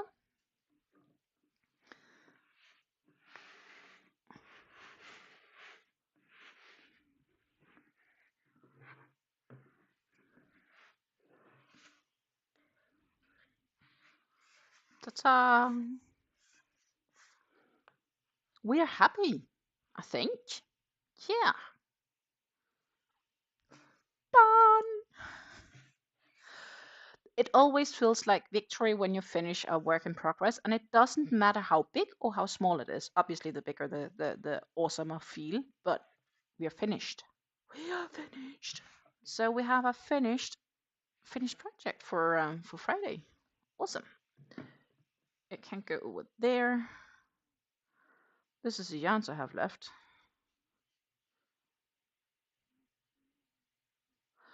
Not much. Not much.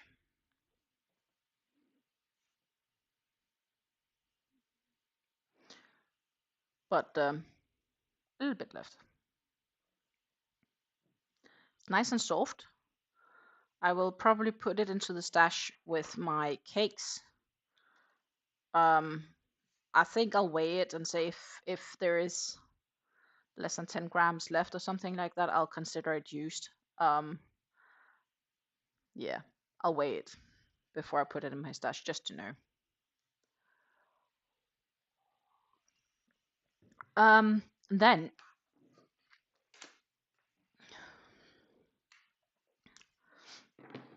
Then my friends, as we still have like about 45 minutes on stream, I wanted to find my shawl. I'm using an e-hook for this, so 3.5 millimeters, and it is the Ultimate Sacrifice Shawl by Lorraine Puck. Can be found on Ravelry, but I do believe currently it's not for sale for some odd reason. I am using the yarn art Rose Garden, which is 100% cotton. It's a twined cotton yarn. It's a colorway 321. It is 250 grams, so 8.8 ounce cake to 1,093 yards. And this is the cake. You can see I have gotten into it. It's purple on the outside. We go into pinks, light pinks, and it's pure white in the center. So this is like a baby pink. So it goes from this dark purple to the white. And I'm just adding that to my yarn spindle. And the amount of work I've done on the Ultimate Sacrifice Shawl so far is that, as you can see here. So we are progressing. We are in the fans section.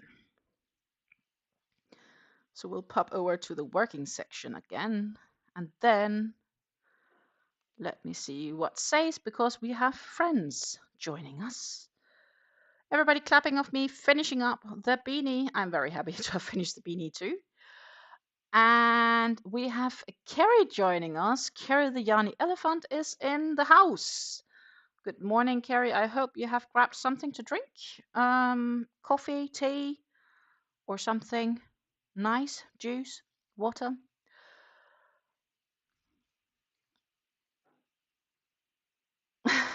Flourish crochet. So Jenna says, after living overseas, I still don't know the US sizes of hooks. I just can't get it. It's an e-hook or 3.25 millimeter or 3.5 millimeter. I tend to use the millimeters rather than the lettering, because the lettering I'm not familiar with either. Except now I'm lucky, it's printed. Thank you, Clover, for printing it on this one.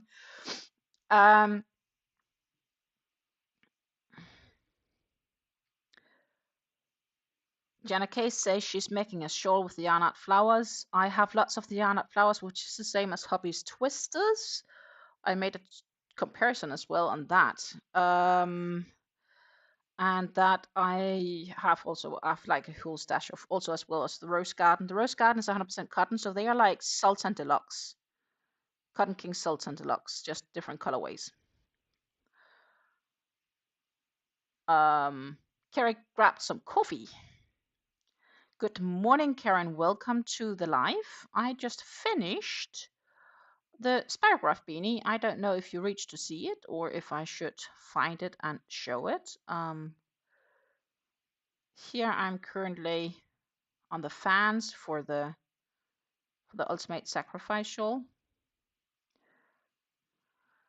I think this is one of the projects I'll probably bring with me to Denmark, because the benefit of this cake is that it's twined into one, where if I would take the yarn I'm using for the Ceylon tea shawl, it's all smaller strands and the cake is not holding as well together compared to this one.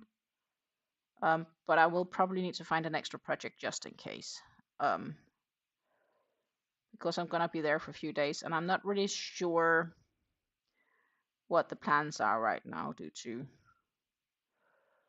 we are waiting on information from doctors and so on, because the original plan was actually to have a family birthday on Sunday next week, and I'm not so sure if it's gonna go through. That 100% depends on a lot right now.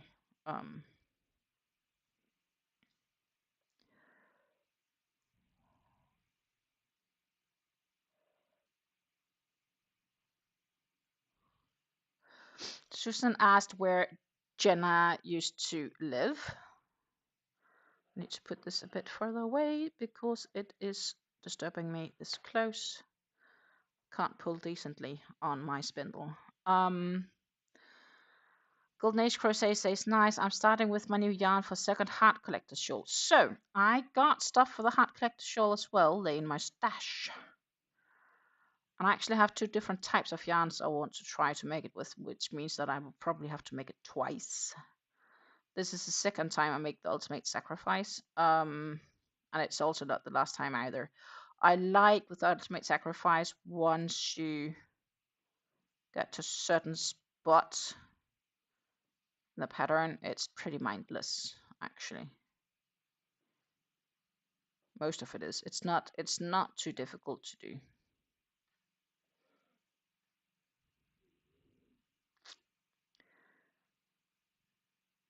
The designer of this shawl, it is Lorraine Pug. I'll let me link to it in the description box once we are done with the stream. I could also do it now, I guess, but then let me finish this.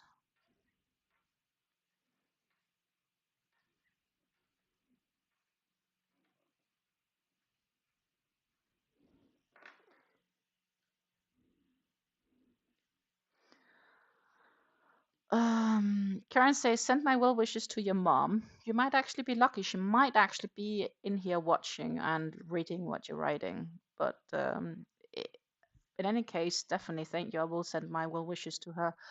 Also, I have told all of you are praying for her, and I'm really appreciative of that. Trust me, it's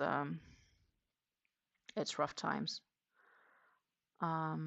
The update is she has to have done a 3rd biopsy because the 2 first ones wasn't conclusive enough. And the crazy thing is, when they took the 2nd biopsy, they actually took 3 biopsies during that try, and apparently they weren't conclusive enough. So they're trying to see if they can access it from a different position. So that kind of sucks, but that's how it is. Jana K says she used to live in Johannesburg, South Africa, moved to Tennessee last June. That's definitely different cultures. And Johannesburg, so you probably know some Afrikaans, I would say. Let me just add this to the description. I should be able to do that here.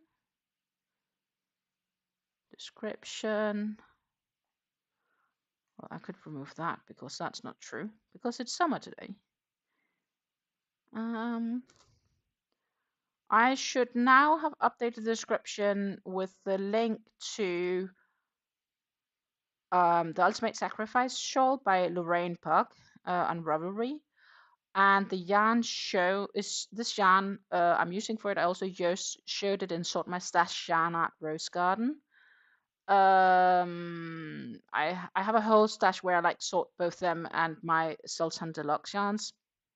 So that's like a 25-minute video if you just want to watch cakes, because cake yarns are awesome. But yeah.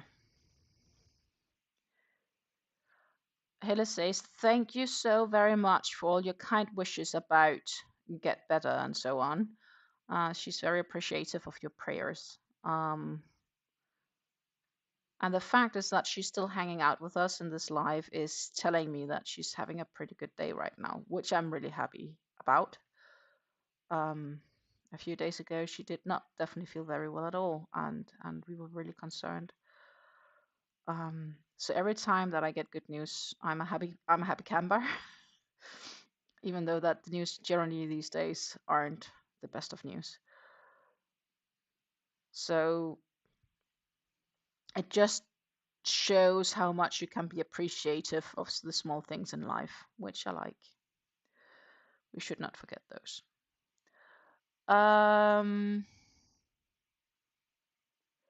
Susan says she finds it very interesting that people move all over the world. She's been living in New York the whole life, just different parts of New York. Or New Jersey, sorry. Not New York, New Jersey. That's just north of New York, to be fair.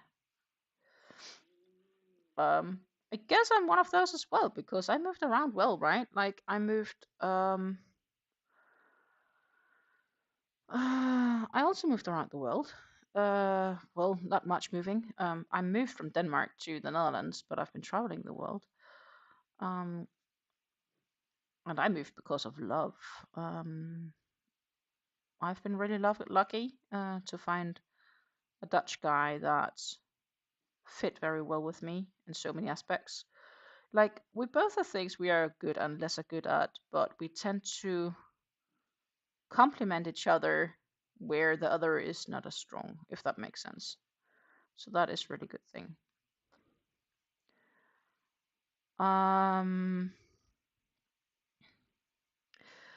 Jana K says in beach, which is a little Afrikaans, yeah. And Afrikaans is like very dialected Dutch, so I would understand some of the Afrikaans, but definitely not all. Which means that Jana K probably can understand some Dutch, should I attempt speaking it. So far, I generally don't because, well, it's fair for most. Though when I do my yearly greetings, I do like Happy Christmas, Merry Christmas, or Happy New Year greeting in a short. I tend to do that in English, Danish, Dutch, and German because I speak those languages.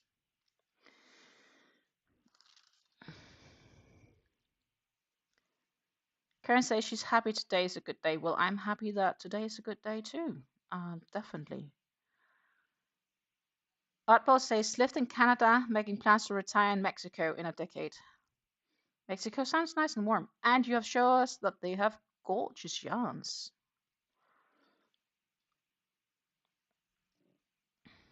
Karen says also live in New Jersey, and she's lived in the same area for her whole life. So basically, like live in the same town as where you got born and everything, or just same district. South Jersey. World is small. Maybe Karen and Susan can come together for a cup of crochet tea.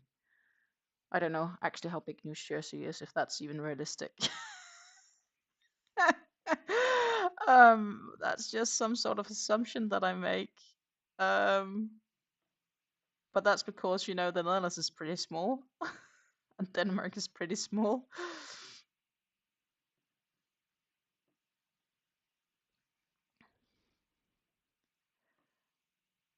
Jana K says, visited Amsterdam, I could read all the signs, but the pronunciation is different. Yeah, I'd imagine that is the main thing.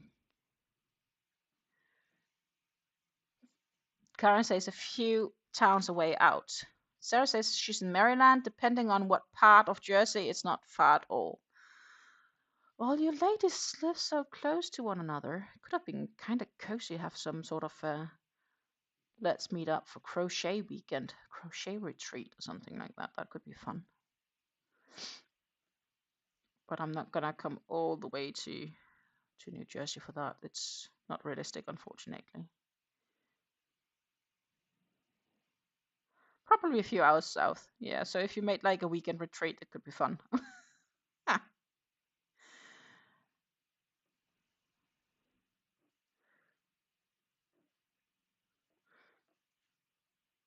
Let's see, we are almost at the end of this shell part where we increase.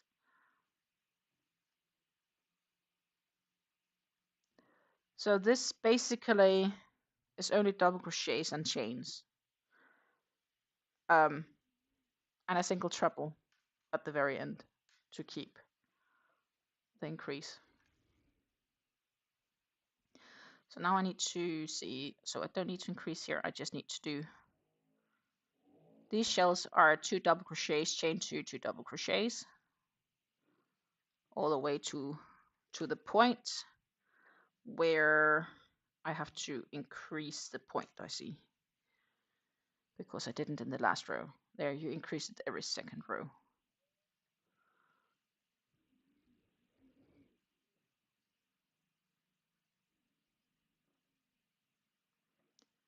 Somebody is out there with a motorbike or something like that by the noise of it. But I'm not sure if you can hear it or if it's just me that can hear it.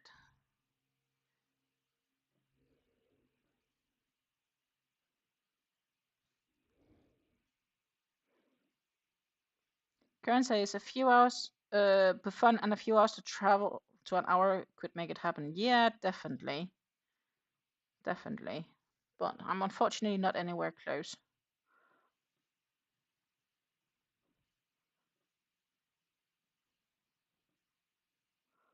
But I'm definitely the type that would be open to say, okay, let's drive for an hour and we'll hang out together and crochet. Except I'm just not across the pond, unfortunately. So it will be a bit tad expensive for me to do that because it's going to be like a flight for $1,000 first to get back also.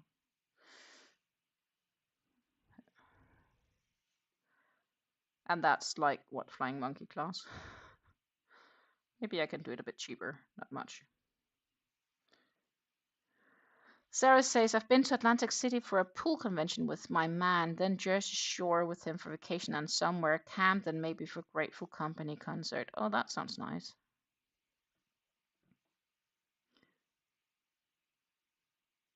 Golden Aid Crochet, she says, can't hear anything but me. Okay, that means that my microphone is extremely well at filtering away surrounding noises, which is nice.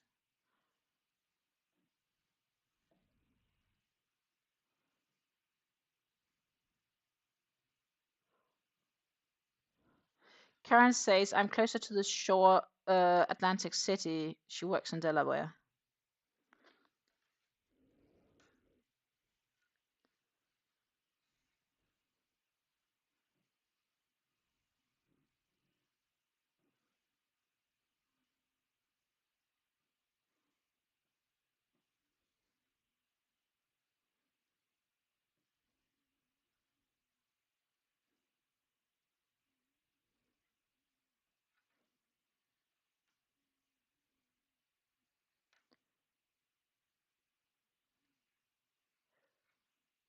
But yeah, so I got a pretty decent amount of work done on this shawl when I was on my road trip this weekend. I could have, I wouldn't say I could have done more. I probably couldn't because most of the time when I wasn't driving, if it wasn't too dark, I would be crocheting, or else we are into the I should wish for a neck lamp.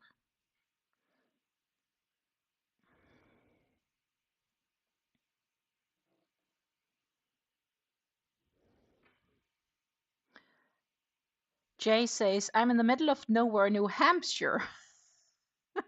Well, it's all kind of northeastern part of the US, right? Right, because like New Jersey is north of New York, and New Hampshire is even further, I would say.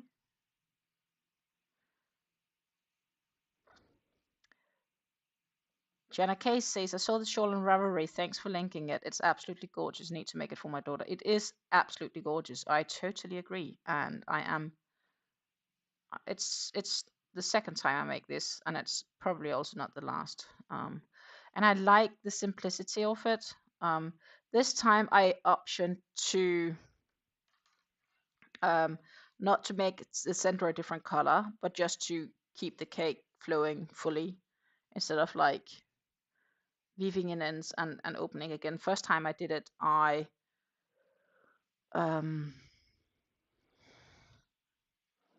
yeah, can I even show that? Maybe I can. Do I have it somewhere? Do I have a photo somewhere of it? I should have put it on back in the day. I really should have put that on Instagram, but I was really bad at doing so. I will probably do that sometime in the future. Where is it? Where is it? It's from the autumn. Here it is.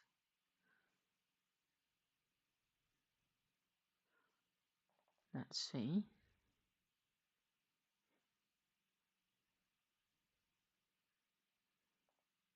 Not the best showcase.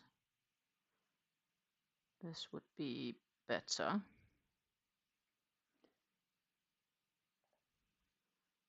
So let's see if I can set it up so I can actually show it here. Da, da, da, da. No, I'll need to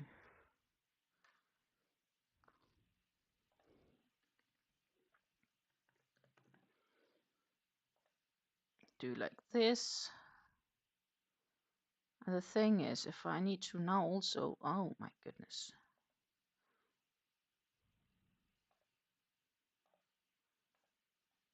That, and then we can add a photo.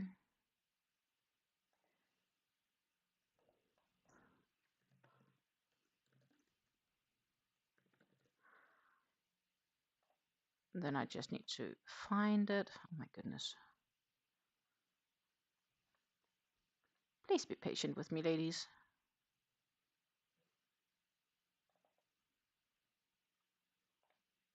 I am doing my best. This is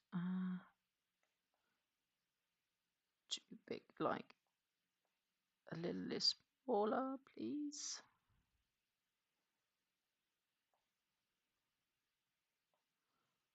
Like that.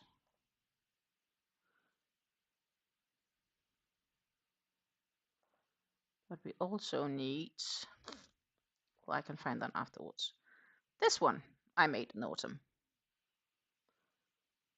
This one I made this autumn, which I think is gorgeous, by the way. And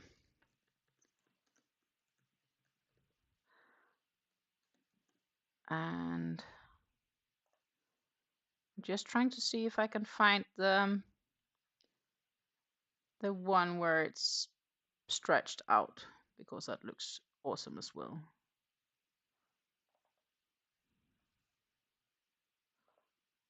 Well,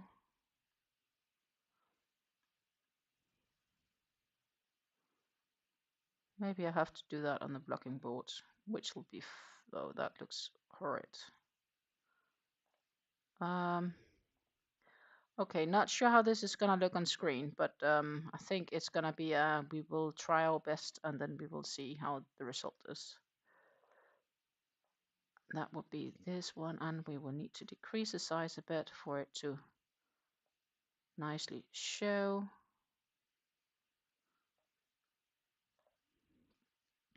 We need to do that one away.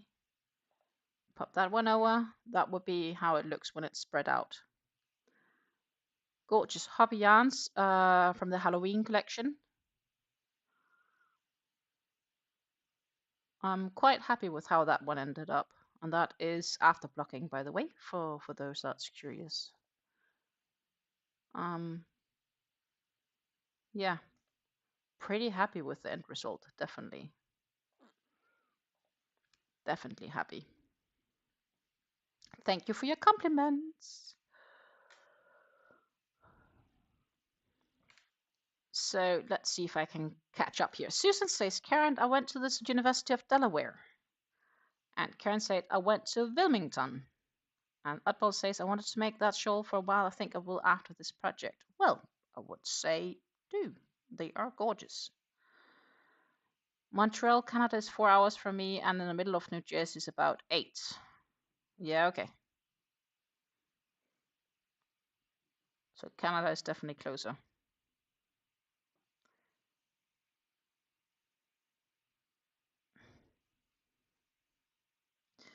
Karen says, Jay, we can include you in the crochet weekend.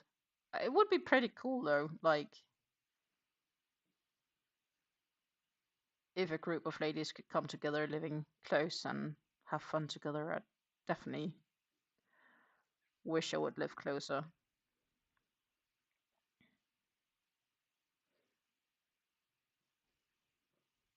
My neighbor came over, I think that was Monday evening. Yeah, Monday evening. And she was like, I made too many pancakes. Do you want to have the rest? And I was like, yeah, sure, why not? And then when she was in our living space here, to exchange plates and so on, because if we put all the pancakes on our plates, I wouldn't have to go back with her plate, so that made sense. she saw my crochet projects and she was like looking at them. And she was like, I've always wanted to do that. Maybe you have to teach me. And I'm like, yeah, sure.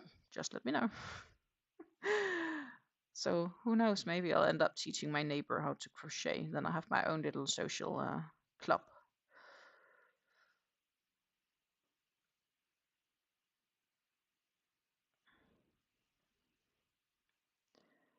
So now I need to pay attention because I need to increase here. So Jana K says she has to have to run some errands. I'll have a lovely day. God bless. Thank you, Jana. It was absolutely wonderful to get to know you. I hope you had a wonderful time. You're probably gone by now, but thank you for watching. And if you're rewatching the rest, saying, yeah, thank you. It was nice to get to meet you.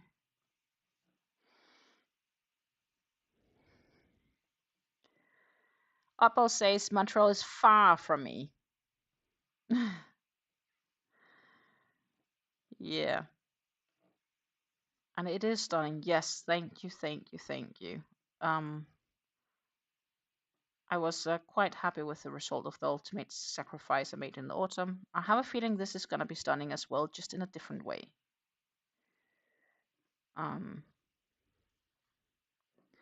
And the other one would probably also have been stunning without it. And I do, by the way, put a point in the point. I said insert a stitch mark in the point end, just for me to remind where the point is, because it goes so much quicker and it reminds me when to increase and when not to increase, because I can see it's on the differences.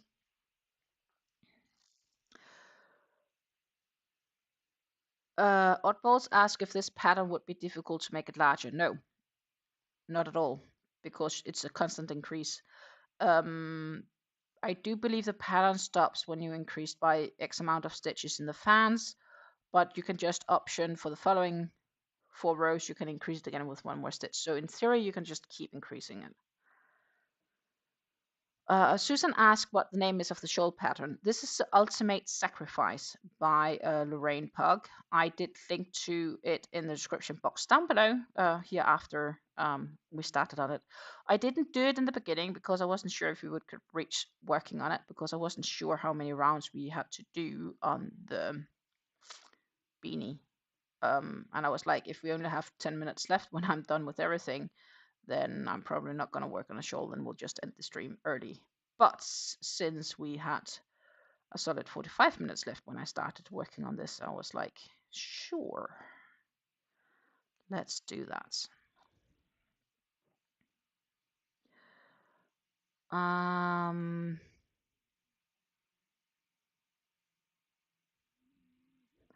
Match is coming in like a lion for sure.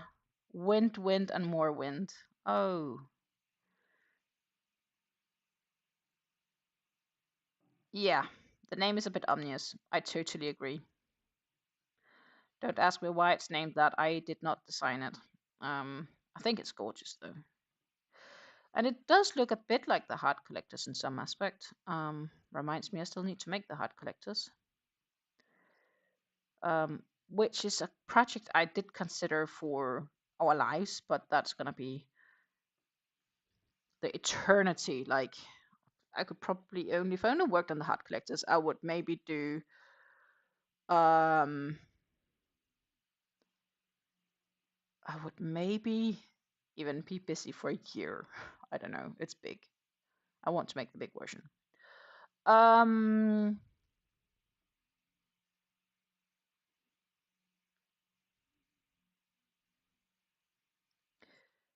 Jay says it's definitely raining sideways there, so it is windy and stormy in New Jersey right now. Actually, you can check the weather by typing in weather and then your zip code or city. Here it is sunny, I can tell you, ladies. It is sunny and absolutely gorgeous weather. I should be outside, but we are streaming today, so I'm gonna do that after dinner. I'll have a nice little walk. So let's see if I can get the local weather.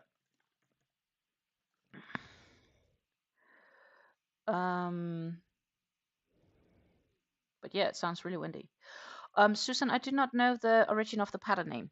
I don't know how she decided on the pattern name at all. I just saw it and thought it was gorgeous and made efforts to obtain the pattern, basically.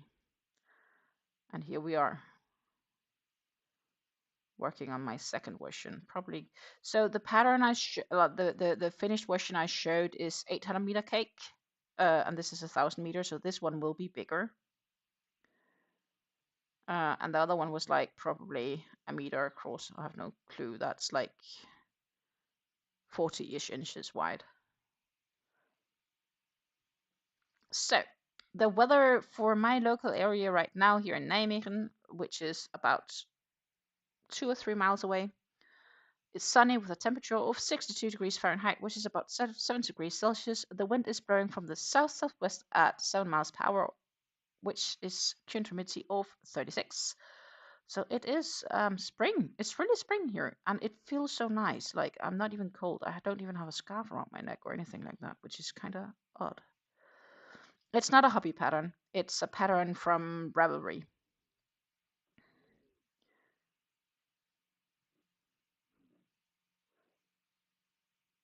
The weather in Winkler is conditions are cloudy with a temperature of, whoa, I'm freezing, 20 degrees Fahrenheit, which is negative 7 degrees Celsius.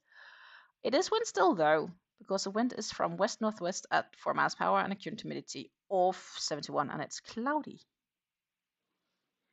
New Jersey says cloudy, temperature of 59 degrees Fahrenheit, which is about 15 degrees Celsius. The wind is blowing from the south at 17 miles per hour, so about 27 kilometers per hour, and the current humidity is 64. I guess that's a bit more general, but yeah, it's a Ravelry pattern. I do get a lot of patterns from hobby. I do admit, and I understand absolutely why you would think that, because I do have lots of patterns from hobby. On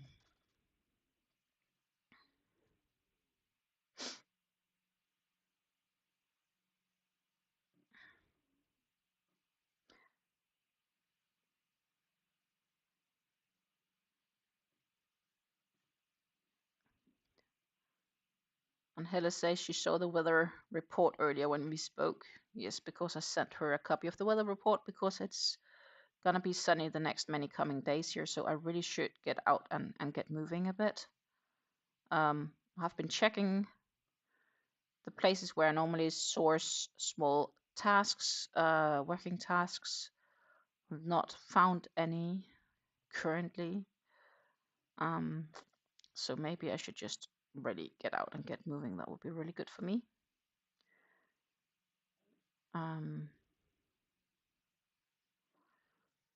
Should maybe even get a few things done in the garden. I'll consider for tomorrow, Friday. Depends. A few other things I want to do. So I'll have to have a look at everything depending on how things go. And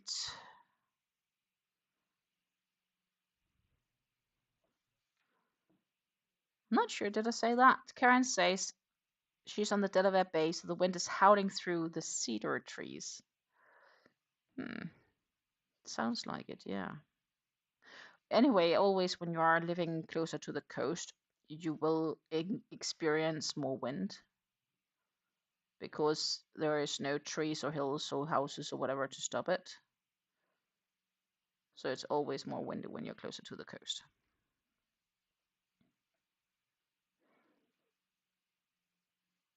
17 degrees on Saturday. That would be Celsius degrees.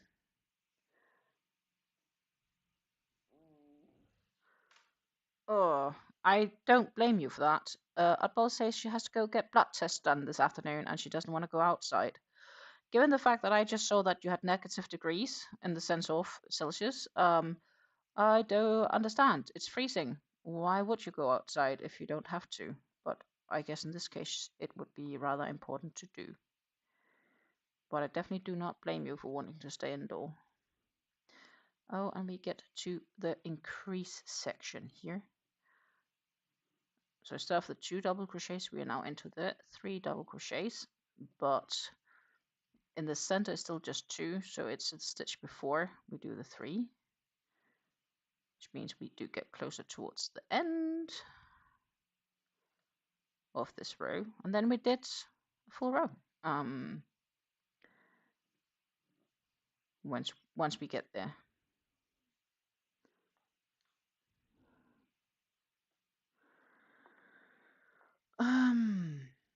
But yeah, here it's gorgeous. I think I can even hear somebody with their mowing machine for the grass mower. Sounds like somebody's mowing grass. It is weather for it, so I don't blame them for doing that either. But I really think I'm gonna take a walk after dinner. We'll have an early dinner. And I do have an appointment for a meeting tonight. But I should be home for that because that's also kind of darkish at that time in any case. So I think that's probably what I want to do.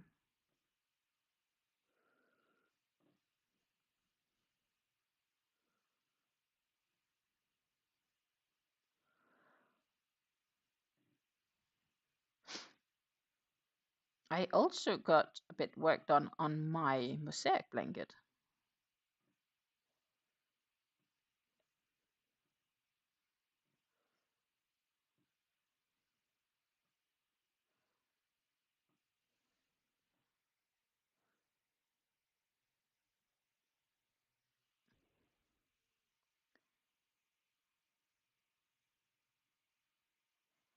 Ah, Susan, I will have to Google that. Regardless, it remains a very gorgeous pattern and a gorgeous design. Makes me want to design shawls, actually. Shawls and bags.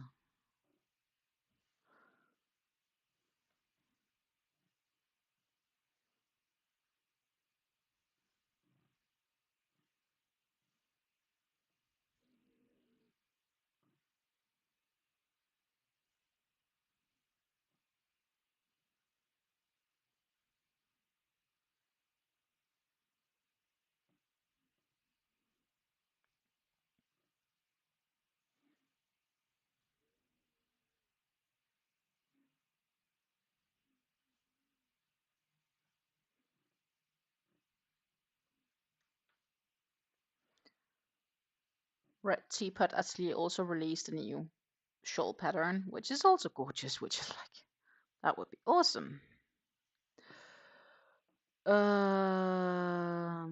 She did her shawl photo by the seaside. She did indeed. Those I have for my tutorials are actually taken in our garden, out just like 10 meters that direction.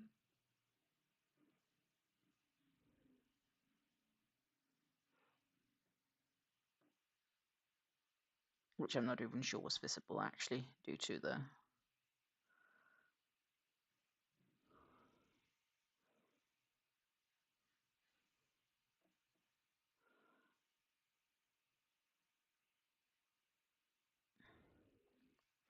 Oddball says she finished another Moroccan mint t-shawl, used Philly sock yarn from Universal Yarns. Okay. I haven't done the Moroccan mint yet. Ceylon t-shawl is the one I'm currently working with. Once that's done, I will see what's next of her patterns to make.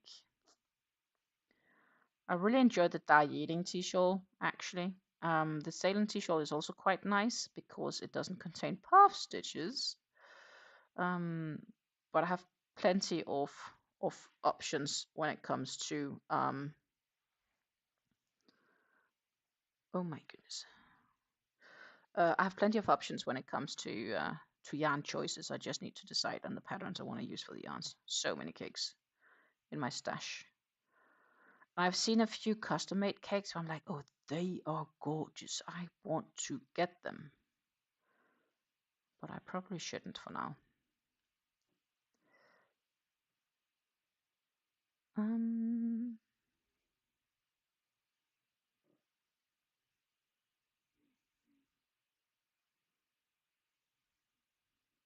She has a British accent? Oh, that could be. Lorraine does sound pretty British, actually, so. The Moroccan mint has a ton of puff stitches. That is probably why I have been holding back. I did the jasmine t-shawl last spring. Absolutely gorgeous result. It is on my Instagram. I should have a link to my Instagram in my profile here on YouTube. And I did add it there. It was even nicely shared um, by Red Sea Patatli as well on her page. And I'm really happy about how that turned out, but I had to frog a row of puff stitches, and that really did not make me happy. I like the look of them. I don't like making them. The puff stitches, that is. She made a new one, the Lapsang t-shawl, and it's gorgeous. I say, really gorgeous. That is definitely also a shawl that I'm looking forward at trying my hands on.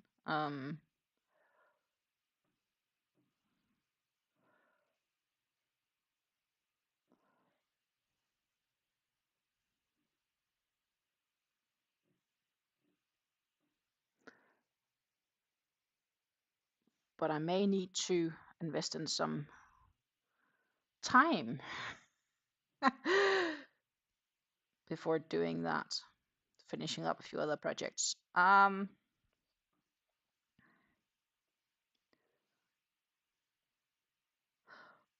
yeah, so as I said, I'm probably bringing this project with me to Denmark because it's easy to pack down. And then I may need to consider bringing a second cake for a project, just to keep it easy. Or maybe I should make it bigger, I'm not sure. I have to think about that.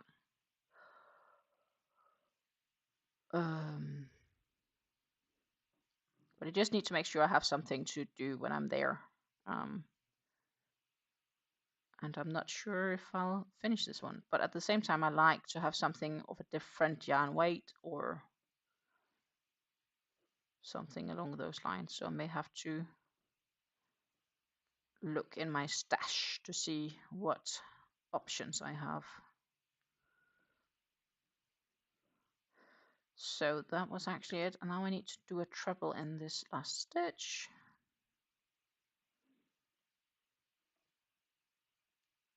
Yeah, she makes really nice patterns.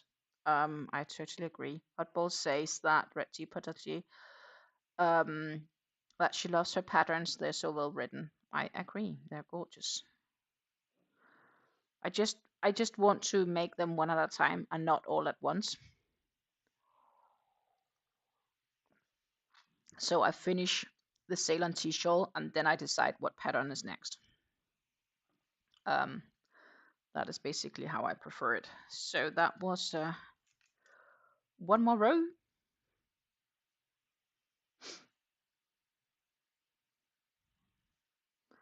So that's pretty okay. But I will not finish the next row because I won't have time for that. Actually need to flip it the other way around. She does stacked single crochets to start it off, which I'm fine with. I think they look nicer in any case than chain 2 or chain 3.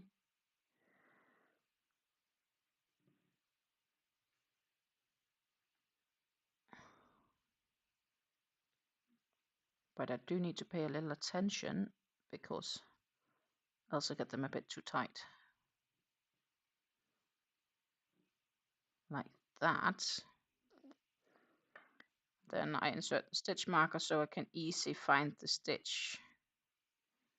When I get back, I need to do the treble. So for me, it's just marking where it is. It's just for easiness. It's not like I need it. It's just making it tiny bit easier.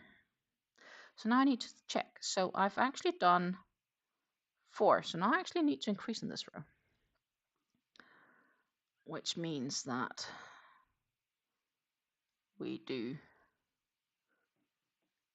2 double crochets. So we skip a stitch, do 2 double crochets. And then in the center we do 2 double crochets, chain 2, 2 double crochets, and then we work 2 stitches. because we are now increasing to 4 and not to 3. But we are slowly closing up to the end, so we can definitely not reach this full row, but we can reach the start on it, which is nice. It's a good beginning.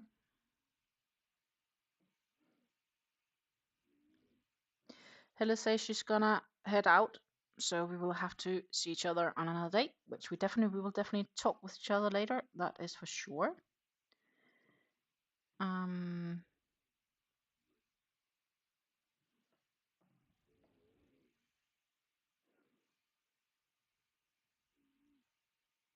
Oddball says always using stacked singles instead of chaining at the beginning of the row. It gives a cleaner look. I totally agree. In the very beginning, I also chained, and now I'm a stacker. It's a question on when you eventually learn, right?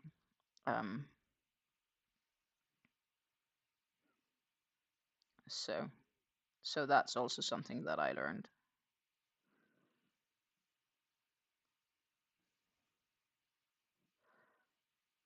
We'll do, I think, 1 or 2 more shells.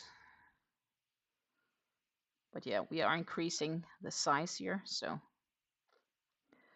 And every increase, so to say, so now I do, in the top shells, I do 4 instead of 3 double crochets, and that lasts for 4 rows, and then we'll go to 5. That lasts 4 rows. We go to 6, that lasts 4 rows, etc. That's just how I would option to keep increasing the pattern, even though that the example of Lorraine's pattern is made with a Sultan Shadow cake from Hobby, which is an 800-meter cake. This is a 1,000-meter cake, so yes, I know that I will have to have more or larger shells and keep increasing it a bit more, which is fine, right? Last time I also used an 800-meter cake, but the end result was still... Oh, that was actually not the right thing. Let's redo this one. And once you kind of understand the pattern, it's an easy increase if you have bigger yarns or bigger cakes. So.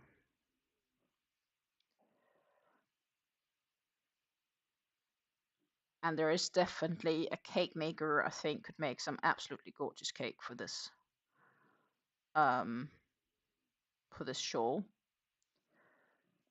And if I would do that, I might option to see if they could do like an extra 100-meter of the outer inner cake just for the center part, and then you can do it like originally intended. That could be really gorgeous, I think. But we are talking about a lot of money to go that direction, because ordering these custom-made cakes, they need to earn money, of course, as well, and no free shipping. So, at least not for what I know. We'll have to ask.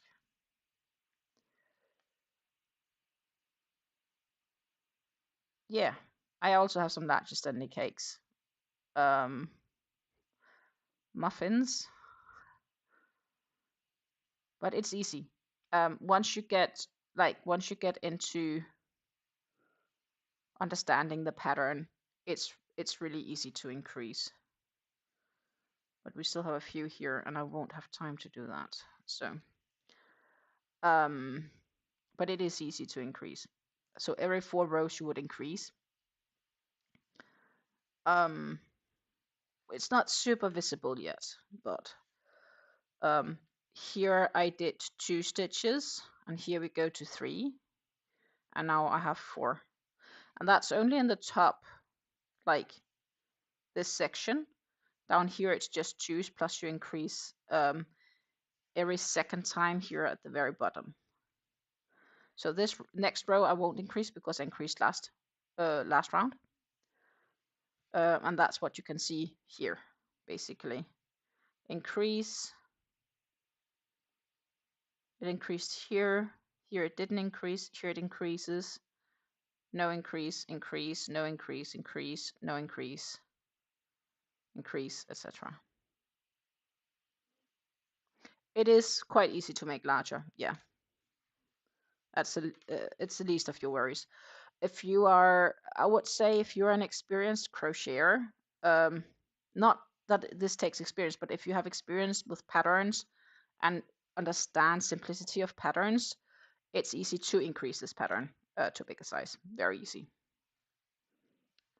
It's just like once you get how they do it, it's easy. So, my goodness, that was my 4mm hook. I should not forget to put that to my mosaic blanket, because that is one I used with the mosaic blanket. Let's see. And we should do like,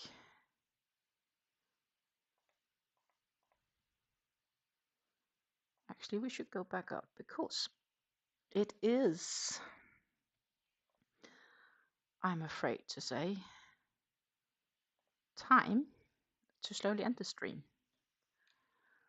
As time flies, it is 5 p.m. here, and I need to clear up the mess I created. Oh, and we need to change the timer of the lamp, I can see. So you see it's spring. But I need to clear up the mess here in the living room so that the table is free for dinner when my partner gets home within the next half an hour. We do have some leftovers, so dinner is easy. And then we can eat early and I can have a walk in the nice sun before the sun sets fully. I think that's about it for the rest of the day. I'm going to say thank you very much for hanging out with me. It was an absolutely wonderful time, as it always is with you ladies. I really do enjoy myself. And I hope you enjoyed the time as well. And we finished the Spirograph Beanie. So yeah, I'm pretty happy with that. So we did a few things today. We did accomplish stuff. I'm going to say take care and happy crafting until I see you again. And I will be back Friday with a yarn talk video. I'll be back Monday with a new live, and then after that it's gonna be a week and a half until I'll be back again. But I'm trying to see if I can fix some stuff, so for some few small videos for you to watch, should you feel like doing that until then. Wonderful to spend time with you ladies and gentlemen. Take care and happy crafting until I see you again. And thank you for rewatching if you have rewatched the live until now. Bye.